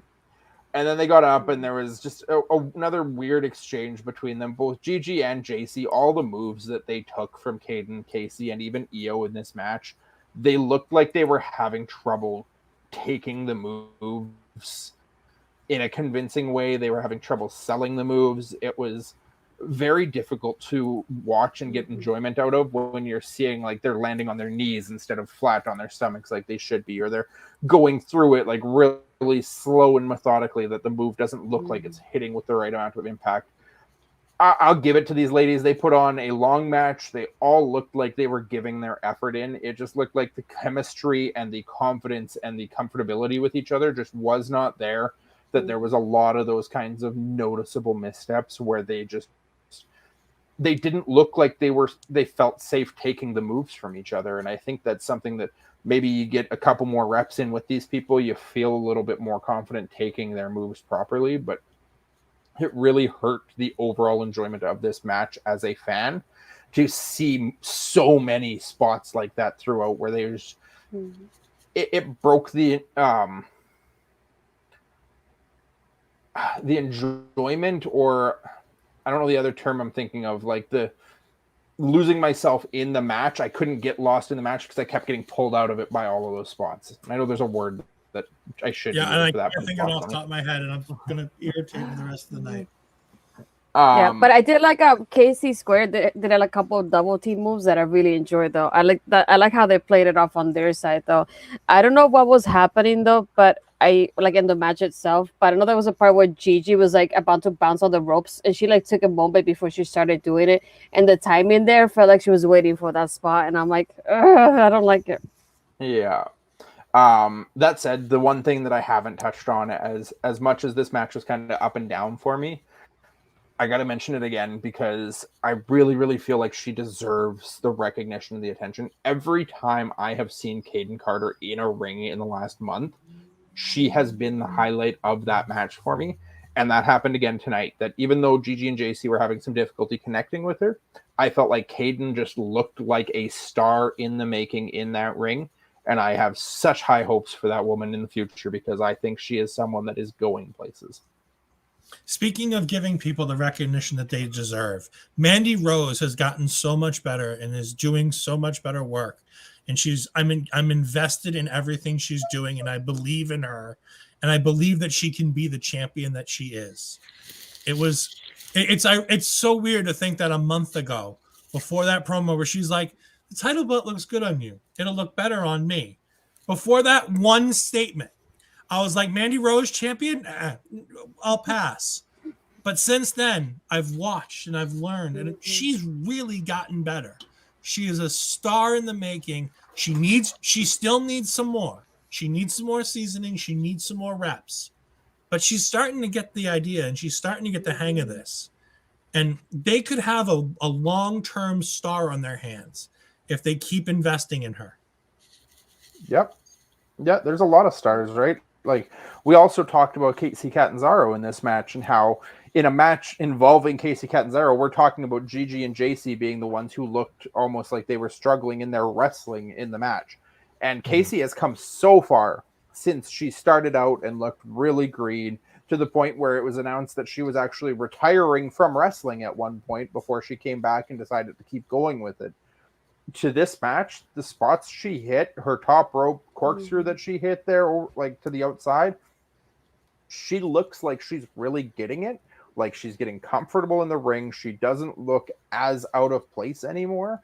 And I think that she's someone that is, again, just part of that WWE development, that if they keep developing her the way they have been, she's going places. Yeah. I guess we can move forward from there. We did talk a little bit about the segment backstage with Dunn, where he was interrupted by Mello, and also that Dunn did call out Tony D'Angelo in that segment. But then right after that, we went back, and this is the spot that kind of made me question a little bit, because after we get Dunn's promo and the interview backstage, we go back to Toxic Attraction still standing on the entrance ramp celebrating. And I had started typing out a message saying, why did we need to go back to them when Kaylee Ray's music hit? And again, ships passing in the night, Kaylee Ray comes out, has a quick stare at Mandy's title, and then continues to the ring. Very brief, very slight interaction, but it sets up, Kaylee Ray is aware of Mandy as the title. Mandy knows Kaylee's looking at her, but they've got their own paths right now, and we'll come back to that someday. Next up, before the actual Kaylee match starts, we got an MSK promo, and either one of you feel free to fill me in on what happened here, because they showed up to an abandoned building with a sign saying the location is moved to some new address, which they need to go to, and one of them starts saying they're going to walk, but then the other says it's 412 miles away. 420. 420. Was it 420? I thought it was 412. I don't know. I missed it. Clearly. So they decide they're going to fly, and then I think it was Wesley made a comment about like joining the Mile High Club, and yeah, that pretty much. That sums it up. I don't know what purpose that was meant to serve. I don't know what is happening with MSK at this point. I'm so lost on them. Apparently, they're looking, from what I gathered from hearing Nash. Wesley talked to Nash. I still confuse who's who because they have wildly crazy names. But hearing Wesley talk to Nash, it seemed like Nash is trying to find them a shaman who apparently used to be out of that location.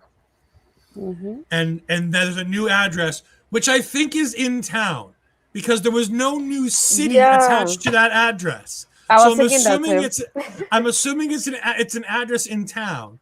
But Nash tells Wesley to look it up on Google, And he says, I'm Googling it already. I knew you were going to say that.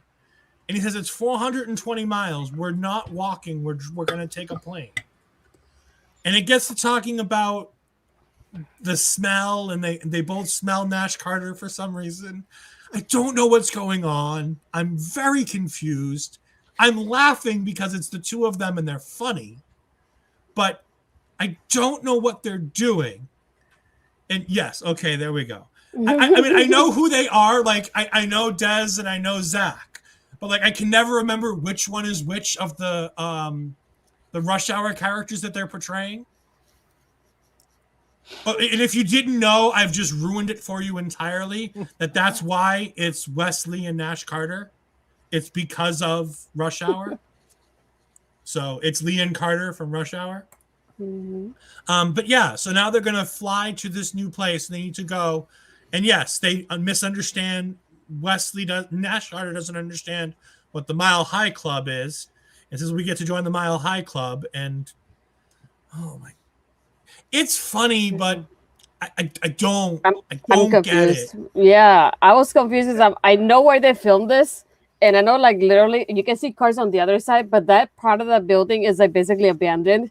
Like, there's nothing in there, literally. So whoever put that paper, they obviously just did it for that segment. And then I'm like, being from the area, I don't know that address or that street. So I don't know where this is supposed to be. If they film it here, they're faking it probably while they show us where it's supposed to be. If they put them at the airport, I would like to see that because I used to work at the airport, so I know what that looks like too. So I'm like, do they really go to the airport? We'll see about that. But I'm like, yeah, that address I don't think it's in town. So I wonder who they're supposed to be going to. But the 420 reference made me think of RVD. But I'm like, how is that related to MSK? I have no idea. The Rascals were pot smoking. Well, is that where we also got the Mile High reference from? 420 in an airplane, so you're mile high. That's where they're thinking it is, but that's not what the Mile High Club is. So, wait. Yeah. Yes, Rush Hour is with a black man and an Asian guy. I know that, but it's Lee is the Asian guy and Carter is the black guy. And now we've got Lee as the black guy and Carter's the white guy. Yeah. Yep. It's all sorts of, but that's part of where the names came from. That's where the last names came from. It came from Rush Hour. So I don't get it. I feel like a lot of whatever MSK is doing is kind of like the Orange Cassidy for me, where it's supposed to connect to like the Gen Z audience or something, and that's just right over my head. Yeah. Maybe I should go ask my sisters. maybe they'll understand. Yeah, this promo was whatever it was. We'll maybe figure it out somewhere in a few weeks if they explain it to us with a bus driving by, so we still can't understand what they're saying. Who knows? Then we get to the Kaylee Ray versus Saray match. And my first note I wrote down on this match was, poor Saray, about to get destroyed. Yep. But I was wrong. Early on, it seemed like she was just trying to survive, but then Saray actually manages to get in a solid amount of offense in this match. Really surprised me. Sent it to you guys too. Like, wow, I did not expect Saray to get this much in, including a modified single leg crab where she had Kaylee Ray bent in half like a pretzel. That looked like it hurt like hell, by the way. Yeah. Kaylee manages to get out of the way when Saray is trying for her drop kick into the bottom rope there. Knocks Saray out of the mat or out of the ring, manages to hit a KLR bomb to Saray on the announce table, roll her back in the ring, and then hit a quick KLR bomb in the middle of the ring for the finish. Don't think it was a surprise that Kaylee won this match. Definitely surprised that Saray got the offense in that she did, but sets up Kaylee to look strong but not unbeatable. Ed, what did you think? Yeah, I was very surprised. I was happy to see Saray because we haven't seen her in a while. We definitely haven't seen her since 2.0 started. And I feel like it's even before that the last time we've seen her. I think it was about a week or two before the 2.0 launch is when she had her. Yeah, because it was the Mandy stuff where that started Toxic Attraction getting going. Right. But yeah, that half crab where she's basically laying next to Kaylee Ray, and she's got Kaylee Ray's heel about to touch her head. God, that looked like it hurt like hell. But no, I was happy that Saray got a bunch in here because I really did, like you said, I thought it was going to be a showcase for Kaylee Ray to just beat. Now you're beating a name. You know, you've showcased that you can beat the jobbers or the enhancement talent, but now you're going to go ahead and beat somebody who has a name value attached to you. But no, it took her a little while. It took her a bit, but she did it in relative ease once she got the you know, her mojo going, which I think is important because it keeps her on that top echelon, but it brings Saray up with her. Yeah. Hey, and talking about beating name talent, I'm pretty sure that microwave 2 weeks ago has a bright future somewhere in WWE and sold like a champ. I do love that Wade Barrett in the middle of the match brought up the fact that she was in a smash room. Yeah. What about you, Astrid? What did you think of Kaylee's re-debut here tonight? Yeah, I thought it was gonna be a squash match, to be honest, but then seeing Saray in that submission, I was like, that was really impressive. And both of the KLR bombs, I love them both, and I like how they kept KLR strong, and they kept her strong this whole time. So I'm like, I don't think I never thought I would say this, but I want to see Mandy versus KLR now. Like, I'm really excited for it, and that match made me more excited for it now. Yeah, I don't know that we're going to get that. It feels weird to me because Kaylee definitely feels like she's still supposed to be a heel as well, and WWE doesn't go the heel route unless we're getting something where Kaylee is going to be like a reluctant face for a little while or something. But it definitely makes Kaylee relevant again. It brings her in. She didn't necessarily feel out of place in the 2.0 world here. She felt like she's still fit, which was a concern I had when they brought her over from the UK and why I thought she might get drafted up, because just the bright colors and the new look 2.0 felt like it was somewhere that she wasn't going to really have a place. But now that she's here, I want to see her in matches with people like Raquel Gonzalez, with Io Shirai, with, you know, the different ones in the tag team division right now, with Dakota Kai. Maybe we end up getting her with Kaylee, but there's lots of places for her to grow still too. I was to say her versus Cora Jade could be a lot of fun. Yeah, that could be a place to put Cora in the meantime while Raquel and Dakota deal with their stuff. After this match was done, we got some brief highlights of Braun Breaker from the UK tour, where he has been participating in matches, which explains why he wasn't at all on tonight's show otherwise, talking about how he's been learning on this trip and he's still coming for Ciampa's title. Definitely still playing up that he's definitely involved in that title picture, and perhaps we do end up getting that rematch sooner than I predicted we would last week. It seems like it's a lock for War Games unless they're not going to be on War Games. Yeah. We got a brief, so I'll run through the whole next segment here because it kind of ties together. We got a brief interview backstage with Joe Gacy. They questioned him about having called out Boa for a match tonight. Joe talked a little bit about everybody needing to go through changes. Mentions how he's reaching out to Harland and he understands wherever he is that he's there. Reaches out to the screen and tells Harland to reach out and touch him. We went to break after this, but then came back right into the match. And new look Boa in the match with the face paint. It was a really solid match between the two, I thought. I thought they both got a decent amount of offense in. Both looked relatively strong up until the point that we got the weird supernatural music and lighting and, you know, basically what we got from Finn at Hell in a Cell, where Boa goes into a trance and just becomes unbeatable. I was going to say that too. Locks in a Tongan death grip on Gacy, but Gacy's up in the ropes. Boa doesn't release the hold and ends up taking the disqualification out of it, which Gacy just takes as like a victory in itself and looks at the camera and says, "We did it, Harland," even though he did nothing but get choked out. Interesting exchange. The Gacy stuff has all been fun. The new look Boa, he still seemed mostly like the same Boa, but I mean, I guess a little bit more of a violent side with this new trance thing they're doing with him. I don't know where it's going. I don't know that I'm going to enjoy where they're going with it, but I'm willing to give it time. Astrid, what did you think? Yeah, I'll make it quick match for me, and then no Mei Ying. But then the light reminded me of the Finn Balor thing, and I'm just like, I can't take it seriously after the Finn Balor thing, seeing that lighting like that anymore. But yeah, just made me wonder like what's happening with this, or what's the direction they're going with this, because it doesn't seem that interesting to me anymore without Mei Ying in there and being how she was at the beginning.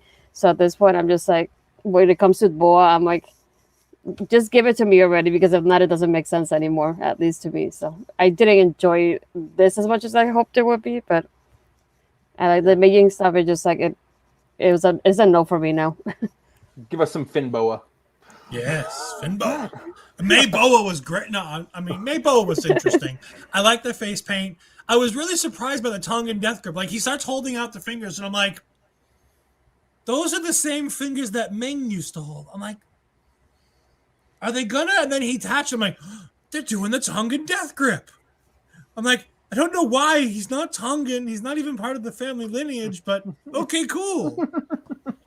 I mean, it's just great. It continues this Joe Gacy thing.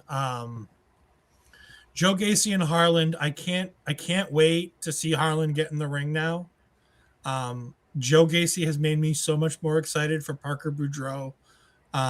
It's just fantastic.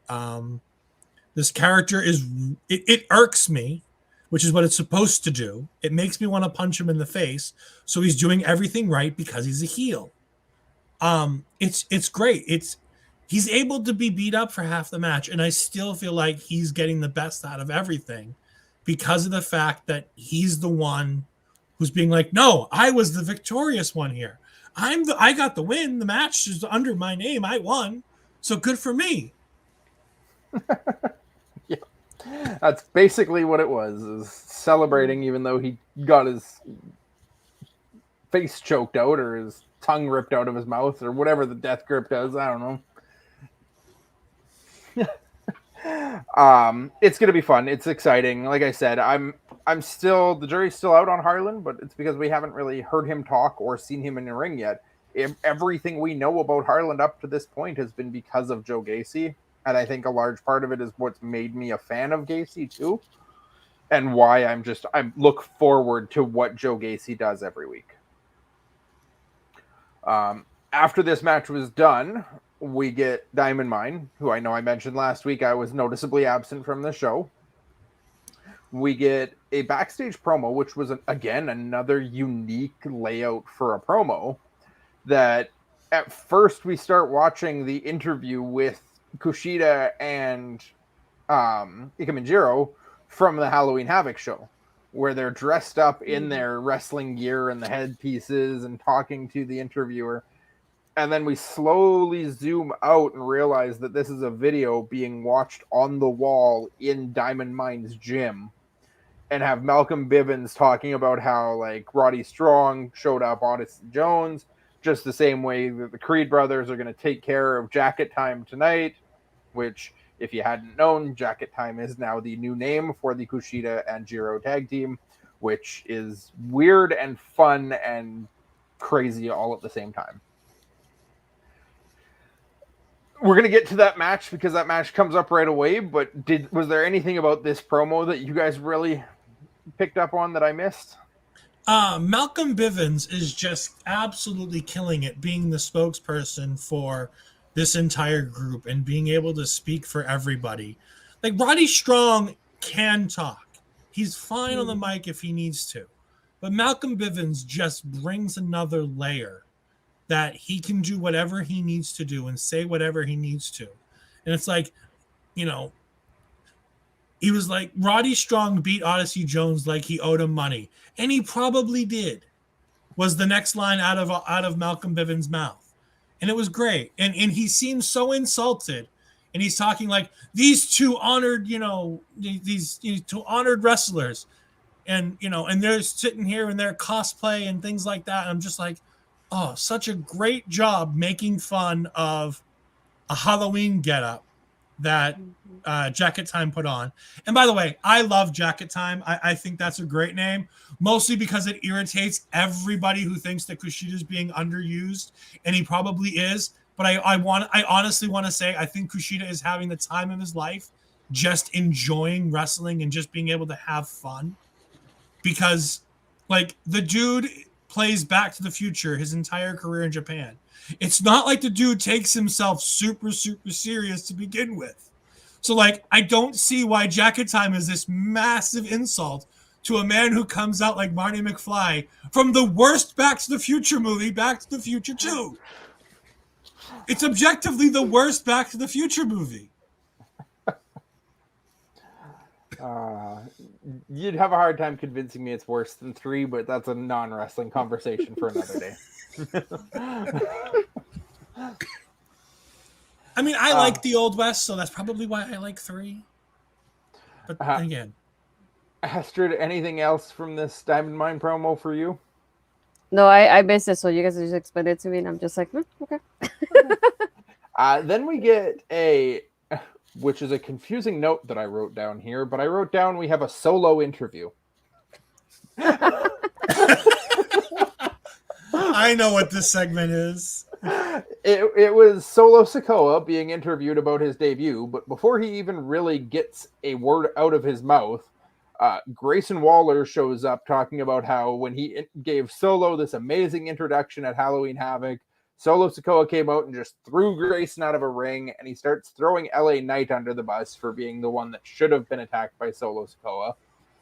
To which LA Knight then shows up and starts calling out Grayson for being a liar and spreading lies, and how if LA Knight was going to say something like that, he'd say it to his face.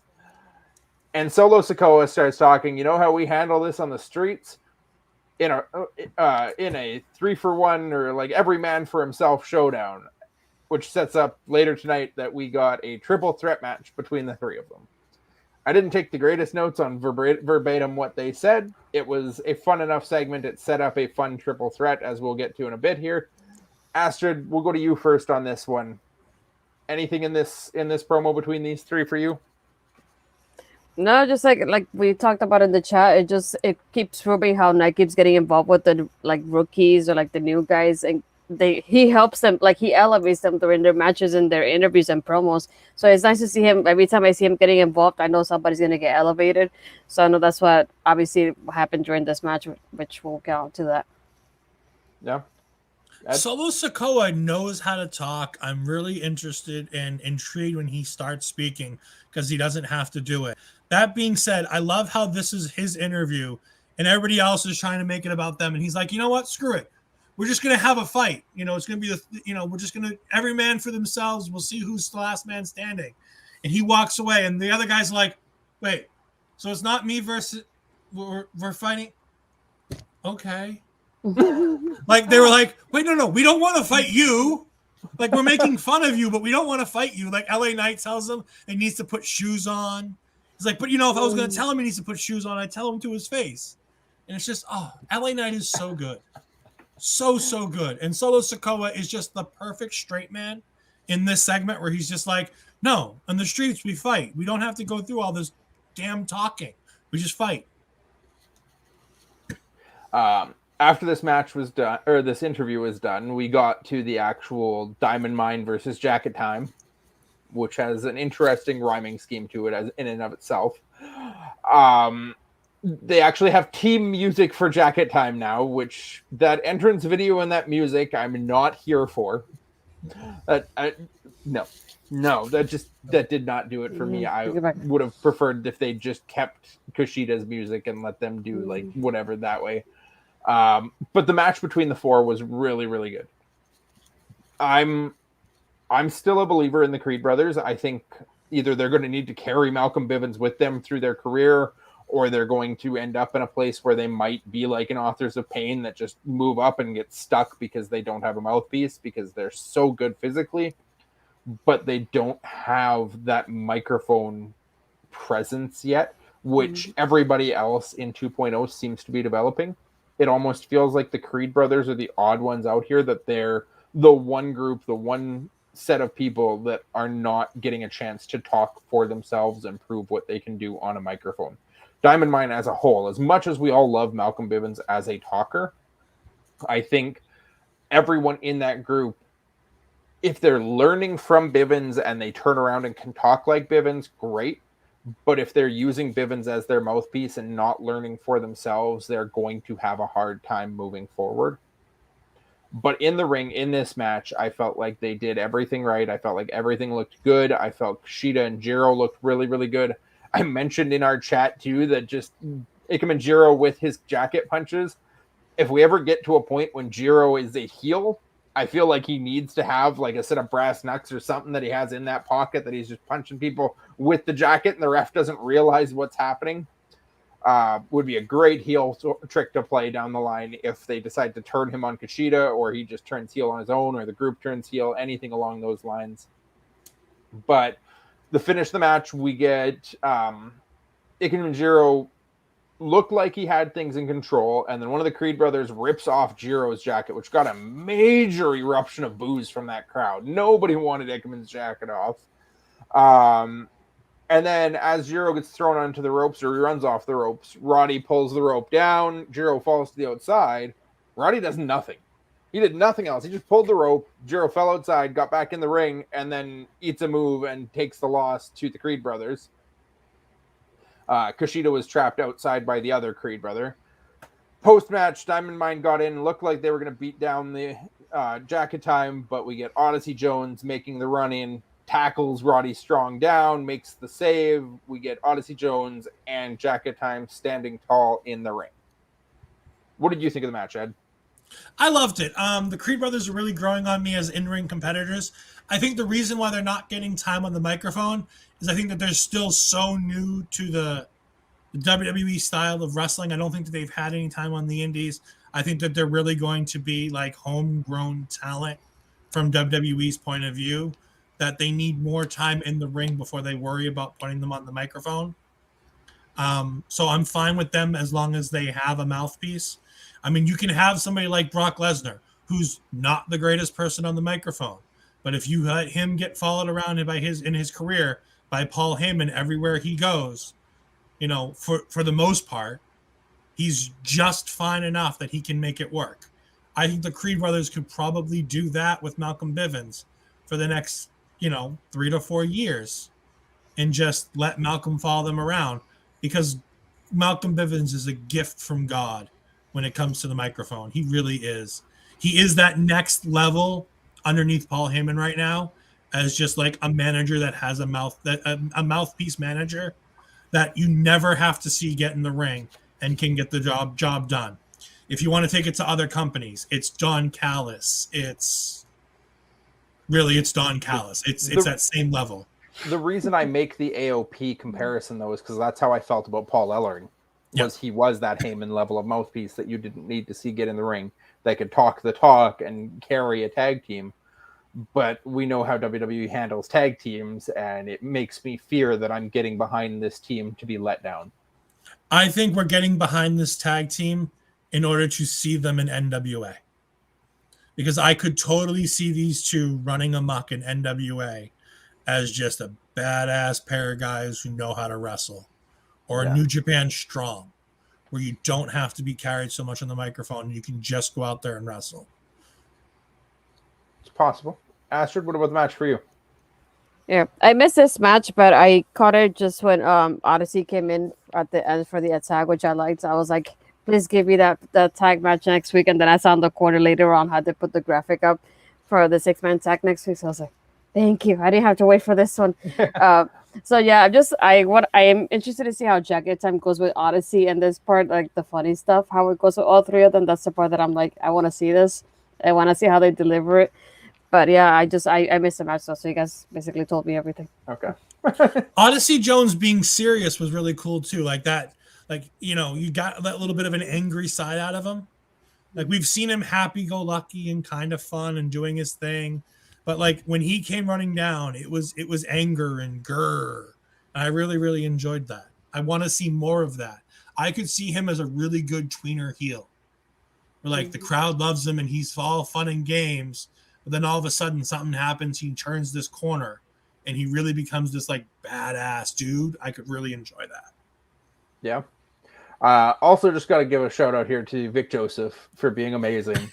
during this match when Wade Barrett starts talking about how Jacket Time is the worst name for a tag team he's ever heard. And Vic Joseph has to throw out, he said one other team first, and I missed what it was. But the second, he's like, or what about the Core with 2 R's? And that shut Wade Barrett up perfectly. Because it's true. I mean, Jacket Time is definitely no worse than the Core with 2 R's, but Ed also decided to come back and say that's why Breaker has 2 Ks, was to honor Wade Barrett. So, but no, I mean, speaking on the announcers just for a minute, why we have this opportunity, this team in NXT is so good with each other because you have the back and forth between Wade and Vic, and even on weeks where Beth's not there, because Beth's the one who's really hit or miss. You still have this really great chemistry between the two of them. And then you add Beth in, and Beth can play, with Wade, but also like agree with Vic and disagree with Vic. And she really does a good job as that third commentator. This team works so well together. I really hope they don't do something stupid and split them up. Yeah, I would like to see this team get its own chance on a main roster show down the line. But then again, I don't watch the main roster shows anymore, so who am I to say? I also think that they're perfect for NXT because they're there for the fun and the stuff like that. Like, I think the main roster style of commentary, with Vince in your ear and things like that, would really bring this team down. It's very possible. But having Michael Cole in your ear on NXT must be such a welcome departure from Vic Joseph on the main roster, trying to deal with Vince in his ear all the time. Yeah.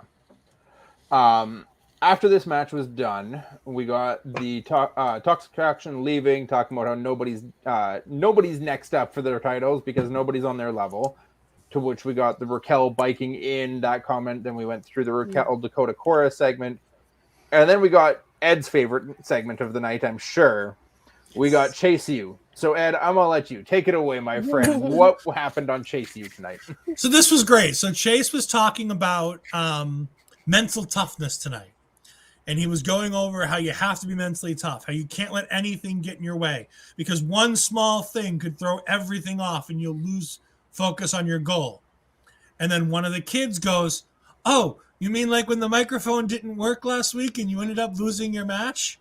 And now there's this new know-it-all student, which is adding a new element to Chase U, which is great. You have this know-it-all student who's like, no, he was just so irritated by the microphone working that he didn't think about the match. It was all about the microphone and how it let him down that it wasn't working properly.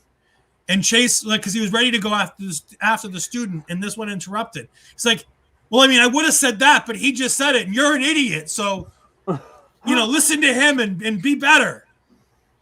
It was so great. I got the name of the one who got thrown Gabriel. out of class was Gabriel. I did not get the name of the know-it-all student, but he didn't name him. He didn't name him, but it was great. Yeah, it was definitely fun having somebody else, not necessarily yelling at Gabriel, but telling him what Chase would have said, and then Chase still going off on him. So great. But I will say that oh, sorry, go ahead. No, go. I was going to say... You're the fan here. No, I don't want to walk all over your time. No. But no, so again, I will reiterate this with... I watch NXT a lot of times, especially when we're doing the show, with my mom sitting here doing her crochet and stuff like that while the show's going on. And she looked at me at the end of this segment, and she's like, "Does anybody find this funny?" And I'm like, that's interesting. That's really interesting, because I would have thought that this is something that would make everybody laugh, especially how much I enjoy it. But I'm like, wow, it's interesting that she doesn't see the humor in him yelling and laughing. And I'm like, wow, okay. So maybe this isn't for everybody. This is interesting, a point of view. I was interested to see that she doesn't get it. She doesn't like it. She doesn't like the swearing. She doesn't like the yelling. She doesn't think he needs to. I'm like, all right. Interesting. So it's a safe guess that Mama Fries is not getting a Chase University sweatshirt for Christmas? No. I'm not getting a Chase U shirt. Come on, you should give her one. Maybe it'll help her be a fan of him. We'll see. Well, what did you think of the segment? No, I thought it was pretty funny. It just like I said in the chat, it kind of reminded me of Gargano, and when he gets silly, it kind of reminded me of him when he did a couple of parts. But I'm like, yeah, it was fun, and I'm like, I liked it overall. So I'm like, what else happens next? I don't know, but I just get curious when they film these because being from Orlando, I don't think I've seen a building like the ones that filmed every one of these segments for HSU at least. So it's been interesting trying to guess of where they filmed it because it's a different place every single time from what I've seen so far. And I can't never picture where they do this. So I guess be curious where they do it. I'm thinking it's either a part of the PC or it's part of Full Sail. They still might be filming in portions of Full Sail. Yeah. Probably. That's kind of my thought too. This one seemed like it could be more performance center because it didn't really look like a full classroom, but one or two of the other segments actually looked like it was like a lecture hall where it had the raised seating and whatnot, and him and a chalkboard. So they could use classrooms if they're free, or this one might have just be filmed in some kind of back studio room in performance center or something like that.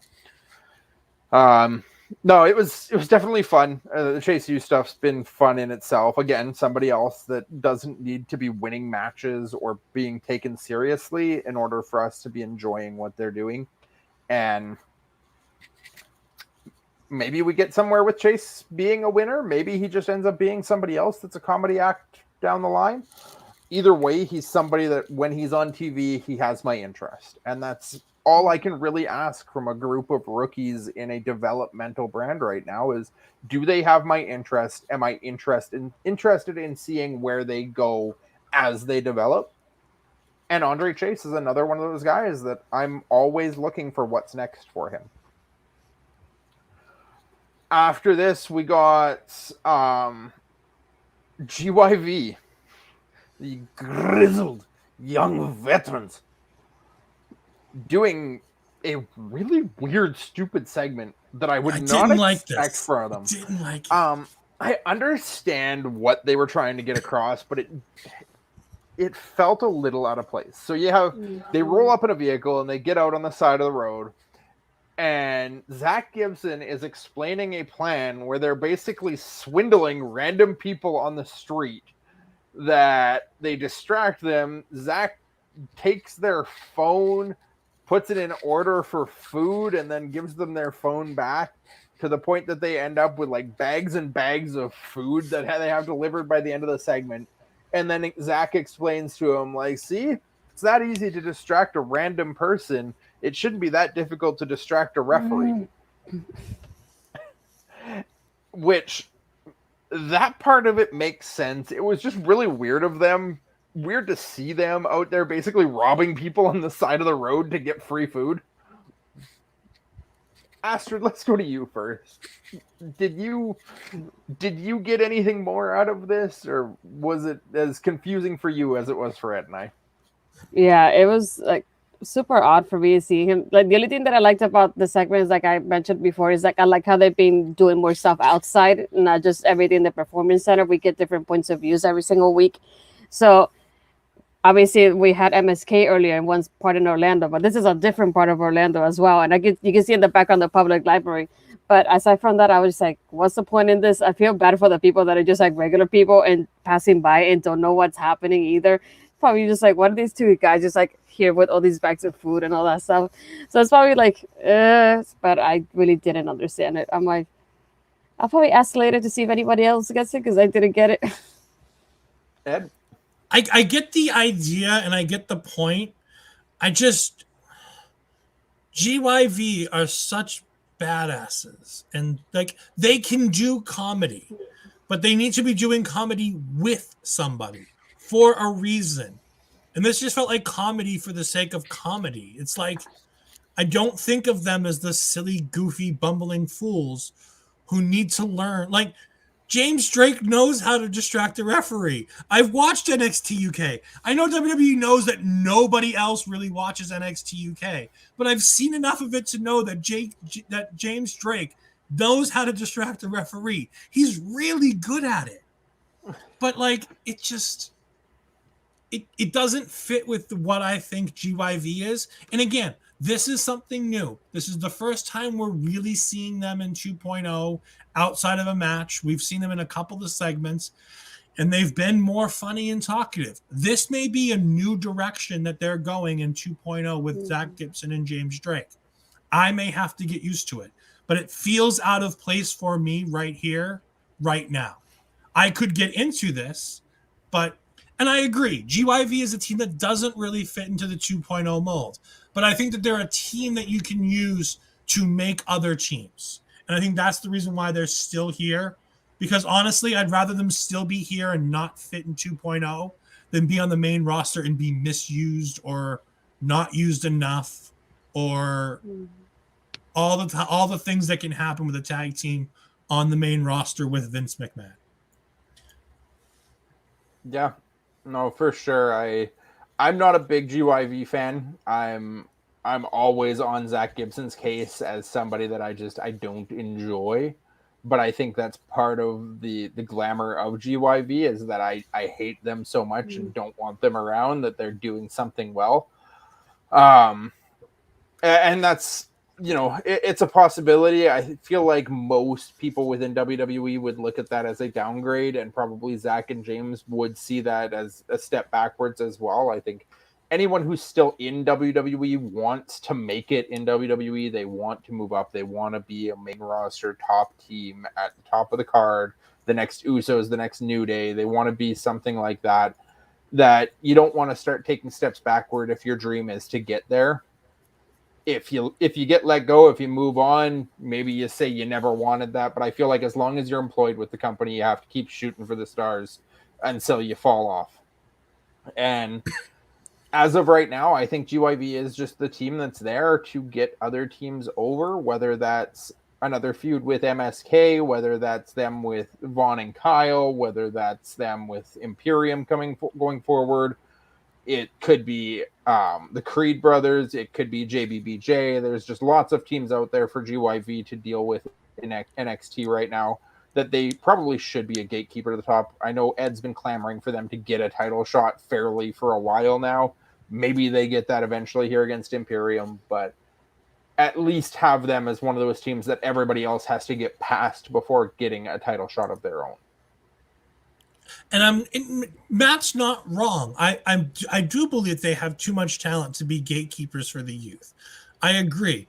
But if the options are going up to Raw and SmackDown, and say you end up on Raw and not being used properly and dealing with being overlooked for RK Bro, or for right now AJ and Almas, or things like that, or the potential to be in a loaded tag team division like SmackDown, where you've got the Usos and the New Day and Hit Row, and you've got the opportunity that you might get split up like Ali and Mansoor did for no reason to push that story along to a match at Crown Jewel. Like, there's, as much as I think that they're too valuable to have being gatekeepers to the youth in NXT, I think a nice long run down there, teaching the other teams how it works and letting them have a run where they go through all of the teams and then lose it to a team like JBBJ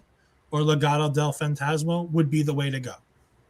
For sure. They've already taken a loss to JBBJ, so maybe they're the ones that eventually they get a run, end up with the titles, and then they're the ones that JBBJ take the titles off of, as that team that just cannot lose to GYV is Briggs and Jensen. Yep. That's something that I'd be in for. I'm always for that story of, a guy that, like, I know I talked about it on the War Report earlier this year with the MJF Chris Jericho stuff, and how, maybe MJF should have just been that guy that Jericho just could not beat. Have that same kind of idea with Briggs and Jensen with the Grizzled Young Veterans, where they lost to them in that triple threat number one contenders match. Have it come to, or no, that was a fatal 4-way elimination, wasn't it? Yeah, it was the fatal 4-way tag match. Yeah, with the eliminations, and they got eliminated by Briggs and Jensen. Have it come full circle, have Grizzled Young Veterans end up as champions, and then drop the titles to the Briggs and Jensen when they come back and be like, hey, remember, we pinned you. You haven't beat us yet. And then have that match, and again, they lose. Mm-hmm. So I like how stacked our NXT tag team division is right now. I like that we can look at this and there's so many teams going around. You've got, Kushida and Jiro just kind of got formed. You've got O'Reilly and Von Wagner still trying to find where they are. And then you've got all of these other actual established tag teams showing up as well, that there's so much going on. It's probably one of the strongest tag team divisions in wrestling right now. And I would rather a team like GYV be down there still getting TV time and getting matches at that level than going up to a main roster, getting lost in a shuffle in a division that doesn't care about tag team wrestling as much, maybe end up breaking them up, giving Gibson a long run and Drake getting lost in the shuffle. Things like that. So as much as, they're way better than a gatekeeper, I like that role out of all of the other options available to them right now. Besides going somewhere else and being a star somewhere else, which again is a potential for them and in the future. But we're talking about the hand we're dealt with dealing with NXT and dealing with WWE.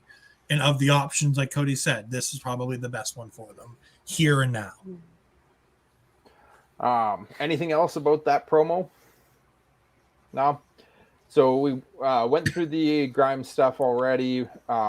Next up was the triple threat match between Solo Sikoa, Grayson Waller, and LA Knight. I'm going to throw this one to you first, Astrid. What happened in this match? What did you think of this match? Take us through it. I think that part that stood out to me that I liked the most was having Grayson and Knight take their turns on Solo, and Solo being on the ground the whole time, just like, no, like I can do it better than you can, sort of situation. I did like that the most about them, and obviously having Solo win the match overall. I was not expecting Knight to win it anyway, and Grayson just like he can take the loss anyway. So I knew from the beginning that Solo was gonna win it, but I did like that back and forth they had, just like, no, it's like you can do it. It's like, no, I can do it better kind of situation between Grayson and Knight. That was like my favorite back and forth in there. It's interesting that you enjoyed that. And I was going to go to Ed first, but I'm going to chime in because it's interesting that that's what you enjoyed about this match, because it was actually something that stood out as something that I wasn't a fan of in this match, because it felt really weird as a layout that Solo spent most of the match down, out, beaten, not really looking dominant, that Grayson and Knight were basically taking turns putting Solo down, but they could never get on the same page long enough to eliminate Solo, to the point that eventually it became like Grayson and Knight fighting. Grayson hit the rolling stunner from the outside into the ring on Knight, just in time for Solo to grab him, belly to belly him over the top out of the ring, hit the splash, and take the victory. That it almost felt like this was a win that Solo had to steal when he was on the ropes the whole time, as opposed to Solo looking as dominant as they've kind of portrayed him to be. So it was a weird layout for the match as a whole, as far as I saw it. But clearly it did something, because you enjoyed kind of how it laid out and how it played out. So yet another example of just, what one person enjoys, somebody else might not. Ed, what about you? Where did you stand on it? I'm with Astrid on this one. I really enjoyed the back and forth. The thing I liked about it is that the moments where Solo Sikoa was on his back and on the ground, it was times where LA Knight and Grayson Waller were working together.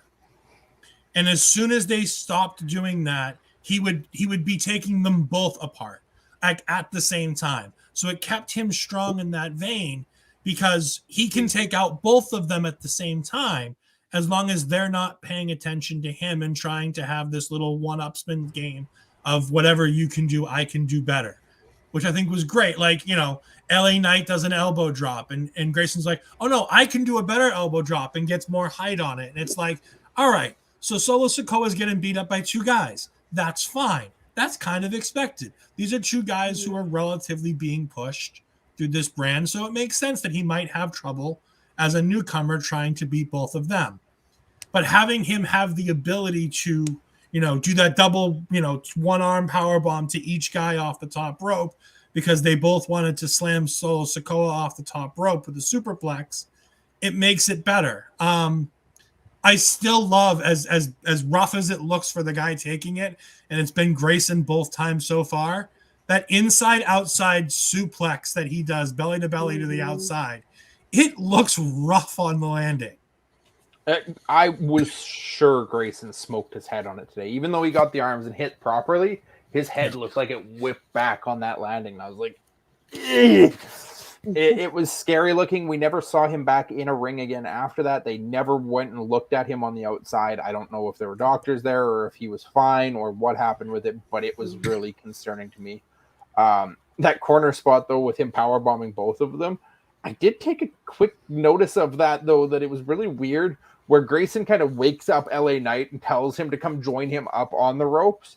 Yeah. And then just goes up on his own anyhow, and that's where they started getting into the fight of like they both tried to do it themselves. I'm like, if you're going to do it yourself, why did you wake him up to come and work with you? Like, so the way I took that spot was that Grayson was like, "Come on, LA, go ahead and do it," and then he's like, "No, I'm going to do it instead." Like just showing LA Knight that he's in charge, and trying to take LA Knight, like because LA Knight's all about it's LA Knight's game, I run the show, and so it takes it out of that. The other thing I want to say about Solo Sikoa, the only thing I have left, dude, that dude's splash is better than both his brothers. I mean, his brothers don't have the splash he does. He lands that thing perfect. Yeah. The only one I think in WWE who has a splash better than him is Montez. Yeah. Yes. I want to move on. I don't want to focus too long on this, but the one other note that I know we talked a little bit pre-show about with this, yet again, LA Knight putting over younger talent, not just by being in there and being involved with the younger talent, taking the L yet again. How many guys now is that LA Knight has taken a loss to of this new crop of 2.0 stars? Every single one.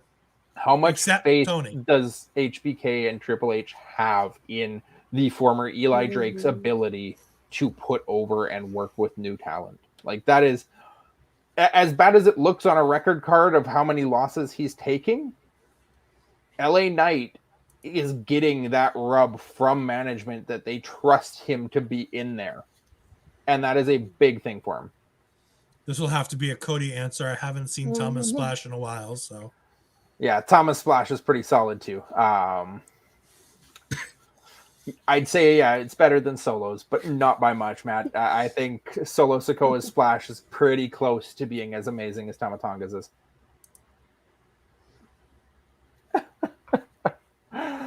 I'm assuming Maddie Wahlberg is Grayson Waller. Yeah. I'm going to assume that that's who that is. Yeah. I mean, Grayson hasn't won a match yet either. We talked about that last week. Grayson Waller has not won a match in NXT yet either. But this week, it was surprising that Grayson was the one not taking the pin, despite the fact that LA is the one that's taken the pin against Braun Breaker. He's taken a pin against Von Wagner. He's taken a pin against Solo Sikoa now. Forget who else, but I think Odyssey was in there, yeah. The only one I can think of the big 2.0s, I don't think he's taken a pin against Joe Gacy, and I don't think he's taken a pin against Tony D'Angelo. Yeah. No, it was a great triple threat, though. I feel like NXT for sure has the triple threat formula down to the point that they do it well every time now, even in a shorter segment like this one was. The other thing I would say about the triple threat formula, just real quick with NXT, you don't often get that one guy in, one guy, rotation in NXT. Like for this match, specifically this match entirely, it was about all three guys doing everything. All three guys were in and doing it because Solo was taking the moves from the other two. And when Solo was on top, one guy would be rolling to the side, but they never were gone long because they had to start resetting the whole system. For sure. After this match was done is when the Indian Persia segment with Tony happened, and then we got just a brief look at Elektra Lopez making her way to the ring, and backstage she just makes a comment saying she hopes Zion Quinn is watching. We went to break, we come back just to see a Ciampa promo similar to the Braun Breaker one from the UK tour, where he's almost putting over Braun Breaker, talking about how Braun is growing every match. He's getting better. He's learning, but nobody is going to be able to take the title away from him. Again, teasing that rematch may be coming down the line, possibly at TakeOver. We're going to see Braun and Ciampa again. And if we see that rematch, I don't see a way that they do the rematch if Braun's not winning it, which will be disappointing if that's the route they go, because I wanted a longer Ciampa run of him going through the younger stars. And then we get a squash match from Elektra with unknown wrestler number. What are we at now? 6.8937 thousand. Yeah. No, Erica Yang. I wrote it down. The girl with the friggin' smiley face on her hand. I like Oh, how she went like that to her. I don't even know if that girl got any offense in on Elektra. It felt like just a straight up domination by Elektra Lopez in this one. A quick finish, and then she grabs a mic and calls Zion Quinn out to the ring. He obliges. He comes down. She offers him a spot in Legato, which I don't know if it's Elektra's point to be offering spots in Legato right now. I thought this was Santos's group, but sure. But Zion turns her down, and Wilde and Mendoza, who were out there flanking her, take exception and say nobody turns down Legato and try and attack him. He cleans them out of the ring. Elektra then tries to slap Zion, and he catches both of her wrists, spins her around, and has her like back to him, and then lets her go as he just leaves the ring, and she holds back the Legato guys from going after him. Really interesting segment, playing up off of last week, and Zion, again, how he was dancing with Robert Stone in there, and it was very similar when she tried to slap him tonight, that he turned the slaps into like a dance move and had her wrapped up in circles, and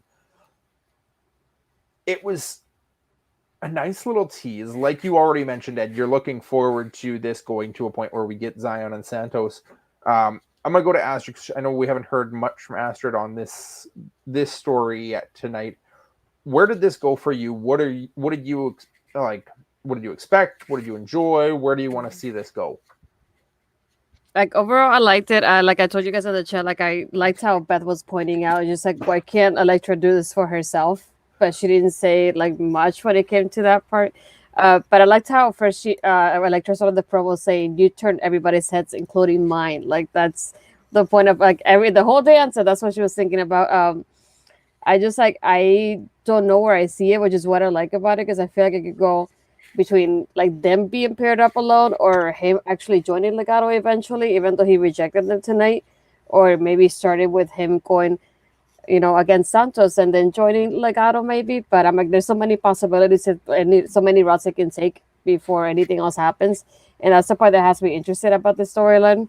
And it's nice to see like one of the other ladies being involved with one of the guys in a different way as well. So I liked how they put them together. But yeah, I'm just like really interested in what route they decide to go with this part though.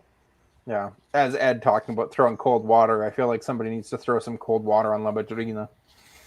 Yeah. La Madrina. Yeah. I mean, it's NXT 2.0. I'll break down this in a little bit. In our Slack chat, we often post things back and forth. Astrid is very good about pulling things from Twitter. It's very noticeable that the people who aren't on board with 2.0, because I really think it's a group of fans who want to find things wrong with 2.0, are talking about how, for lack of a better word, horny 2.0 are. The sex appeal has been knocked up a bit on 2.0, whether it be the entrance from Toxic Attraction, whether it be different things. The segment with right here, where you have basically, you have La Madrina staring up, lovingly at Zion Quinn's eyes as he's just looking down at her going, you wanted to slap me. Are you sure you don't want to, what do you want to do now? Like, that's literally what he's saying to her, is they're just looking at each other in the eyes. It's the story being told. It's great. It's not for everybody. There's a lot of people who are going to be upset with this. Like, there was a lot of people who were somehow upset with the fact that they had a dance off, sing along, and people can't enjoy something fun while letting him, after that segment, literally destroy Robert Stone to no end. Like, he got all of that greatness back, and now it's put him into a segment where he's at some point soon going to be paired with Santos Escobar, because you're not going to pair him with Legado del Fantasma, where you're going to have him taking on Joaquin Wilde and Raul Mendoza for long. Like, it may start there until Santos comes back, but inevitably this has to end with, no matter how they take this story, whether it's her leaving Santos and going with Zion Quinn, or her deciding to oust Santos Escobar and bringing in Quinn to help be the heater to replace him as like she's going to replace Santos, and he's the heater for her. But there's so much going on here, and it's just great that they're using a romantic storyline to not just be a sappy romantic storyline. It has physical implications. They're making it physical without going over the line like they used to in the old days. Yeah. Interesting timing right after this segment too, because as soon as this segment was over, as Zion was leaving the ring, is when we got the announcement for War Games. Now, do I think that this is going to be the War Games match? Probably not. But it definitely put it put us in the headspace to remind us that we wanted Legato in the War Games with Hit Row. But it also put that thought in my head of, who could they put with Zion to make this a War Games match? I don't think they're going to. I think we are heading to Diamond Mine. I think we're probably getting Roddy Strong in every single War Games match now, because Roddy is the only person left who's been in every single one, unless Kyle. I was going to say, unless Kyle. Yeah, Kyle's been in all of them too. So I think Diamond Mine is probably the most likely in those matches. Then we get Pete Dunne making his entrance, who's also been in a War Games match, or a few. Which they mention as he makes his entrance. Yep. And the only other thing that happened tonight that we haven't touched on yet is the little segment backstage with Kyle O'Reilly being interviewed, where he talks about, being in a headspace where he has to try and determine if he wants to continue being a singles wrestler or if he wants to go all in on this tag team thing with Von Wagner. They show the clip from last week with Wagner's foot clearly being on the ropes or in the ropes when the pin was made, leaving that kind of in the air that, him, KOR and Von Wagner probably should be still in consideration for the tag titles. And then we get Imperium showing up, trying to intimidate Kyle O'Reilly, originally looking like a 2-0-1 until Von Wagner steps in from behind to back up Riley, and Bartel and Eichner kind of, no, not with you, and walk away. A nice little tease, a nice little setup. That could be a really fun tag title match that we could be heading for down the line.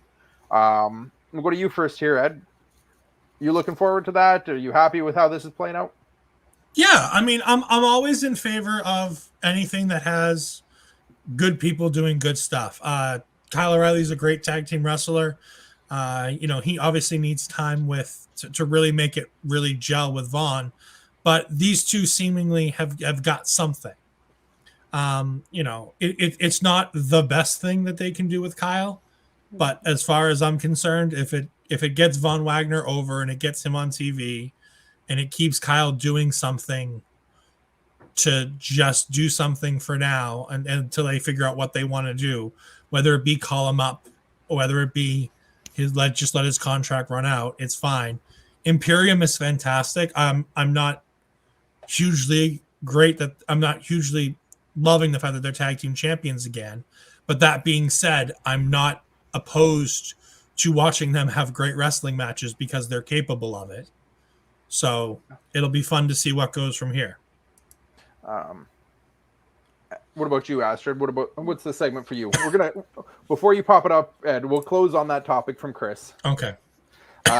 AKA Parrish. I don't know why I called him Chris. That's never a thing. It's his first name. It's fine. Astrid, this tag team segment for you before we jump to Parrish's topic there. Yeah, overall, I enjoyed it because it makes me excited for the match. I did like more than anything Kyle's line where he says like they have some growing to do between him and Vaughn. So it makes me wonder if we're gonna get more of those segments that they had a couple weeks ago, like outside, just like.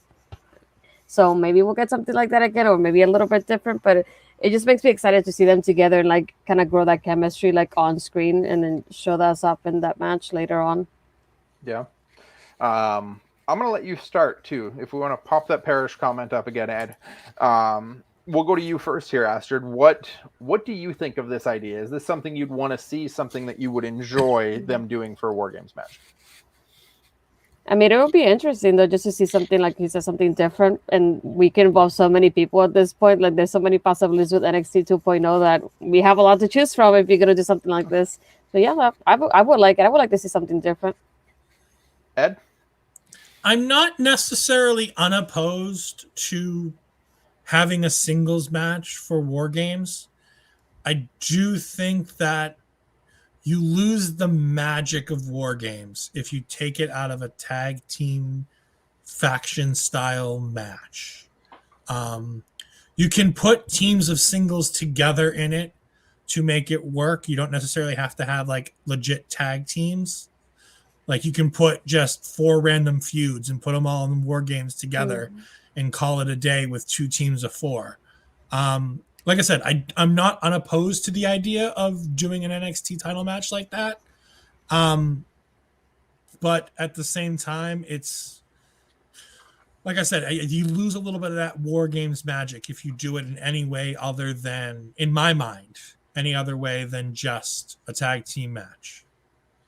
The way I'm envisioning it, the way I think would be the most enjoyable if we were to go that route, would be that you have like 8 competitors, all individuals.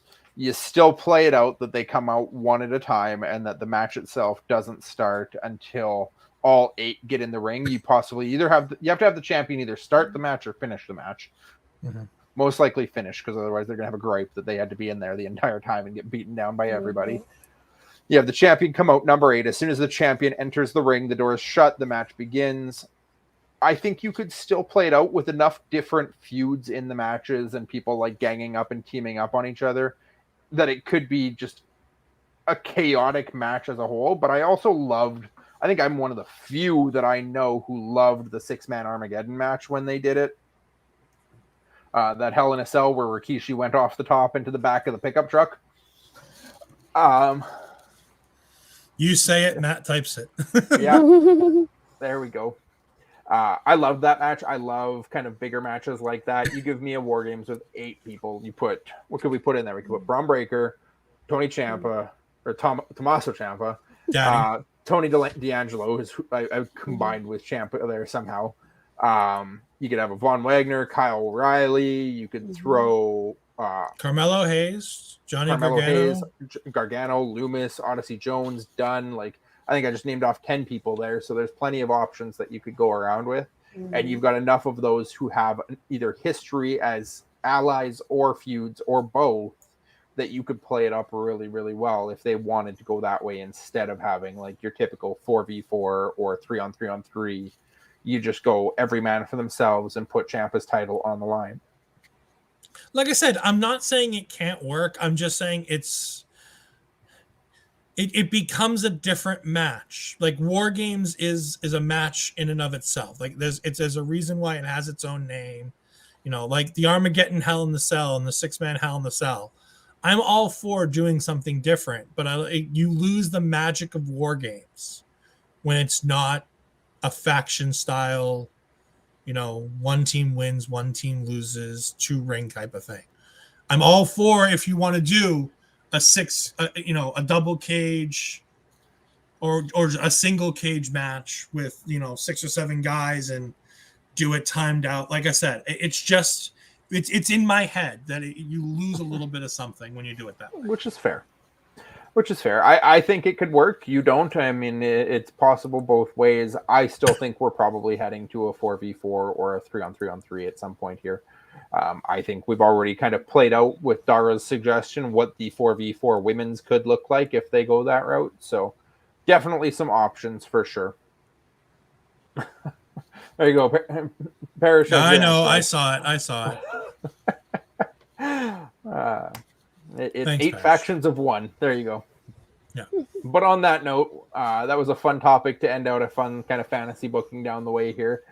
Overall, I think it was a fairly solid show. I think we started off a little rough with a match with a little less chemistry than we were hoping for, but it really solidified over the course of the night into what was a fantastic main event and final hour of the show. Looking forward to next week, we have the 6-man match with Diamond Mine against Jacket Time and Odyssey Jones. We have the confirmed poker showdown with Grimes and Duke Hudson in the ring. And we have Dexter Loomis versus Tony D'Angelo confirmed for next week. I think that's all that was confirmed so far. Looks like it's going to be a really solid show again. I am going to let you start if we want, Ed. Let you start out the plugs here and whatnot. All right, so just, like all the time on every show, we just want to make sure that we thank our sponsors, RK Athletics One. Rich King does great stuff. He's a fantastic person, and he makes all of these shows possible. So make sure to thank RK Athletics One by going ahead and following them on all social media. And if you're in the Edmonton area, go ahead and check out Rich King and get some personal training. If you're not, go ahead and reach out to him that way. And they do virtual personal training and all kinds of things like that.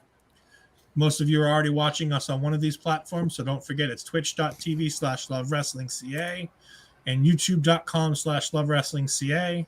You can get all of the fun and wonderful Love Wrestling related paraphernalia at lovewrestling.ca/shop. We have the new wine tumblers. We also have a brand new t-shirt that's available in there now. So don't forget about that. And hold on. No. I hit a button. What's this? Oh no, you're a plugger now. No, I'm not Pluggo. And since I'm talking, I'll go ahead and take care of this real quick. You can follow me at edfries12584 on Twitter. You can go ahead and find me moderating the Tom Collahue Twitch channels on Mondays and Fridays for spoiler warning and live watch parties of Raw and SmackDown. And you can also find me here every Tuesday night for NXT with Cody and Astrid, and sometimes on Saturdays for Love Wrestling Reacts. Astrid? Can I just say same for me? No, I'm kidding. Oh no. Well, they can't find you on my Twitter. Maybe. No. No. No. Be here sometimes for Saturday reacts, and also Tuesdays. The same thing for NXT with Cody and Ed. If not, I'll be on my Twitter, which is Astrid Pizarro, and yeah, live tweeting whatever I'm watching when it comes to wrestling. Me Big as well. man with the big man with the big screen. The big man, the big screen, the big beard, the big posters. Also on the Twitter, always down here. It's kind of covered by RK Athletics right now, but it's at Cody Defoe on Twitch and Twitter. Tweeting about wrestling, retweeting, quote tweeting, whatever I see here, talk about anything like that. Twitch isn't too active quite yet. Hopefully getting there at some point here. Otherwise, you can catch me Tuesday nights right here on the NXT, spilling the tea on everything 2.0. Possibly on Saturday Reacts, possibly Sunday Brunch, possibly blowing off stream. I'm not even going to acknowledge it. Nope. Keep going. At that point, that's it. That's me. Keep an eye out. Keep everything Love Wrestling on your socials, on our socials. Follow us everywhere you can. We have great content from a bunch of great creators, all things wrestling here on the channel. That said, another fun Tuesday night. Thanks for joining us. If you've been here for PowerrrOut, for the NXT show, for Ed, for Astrid, I'm Cody. Take care. Have a great night, guys. Bye.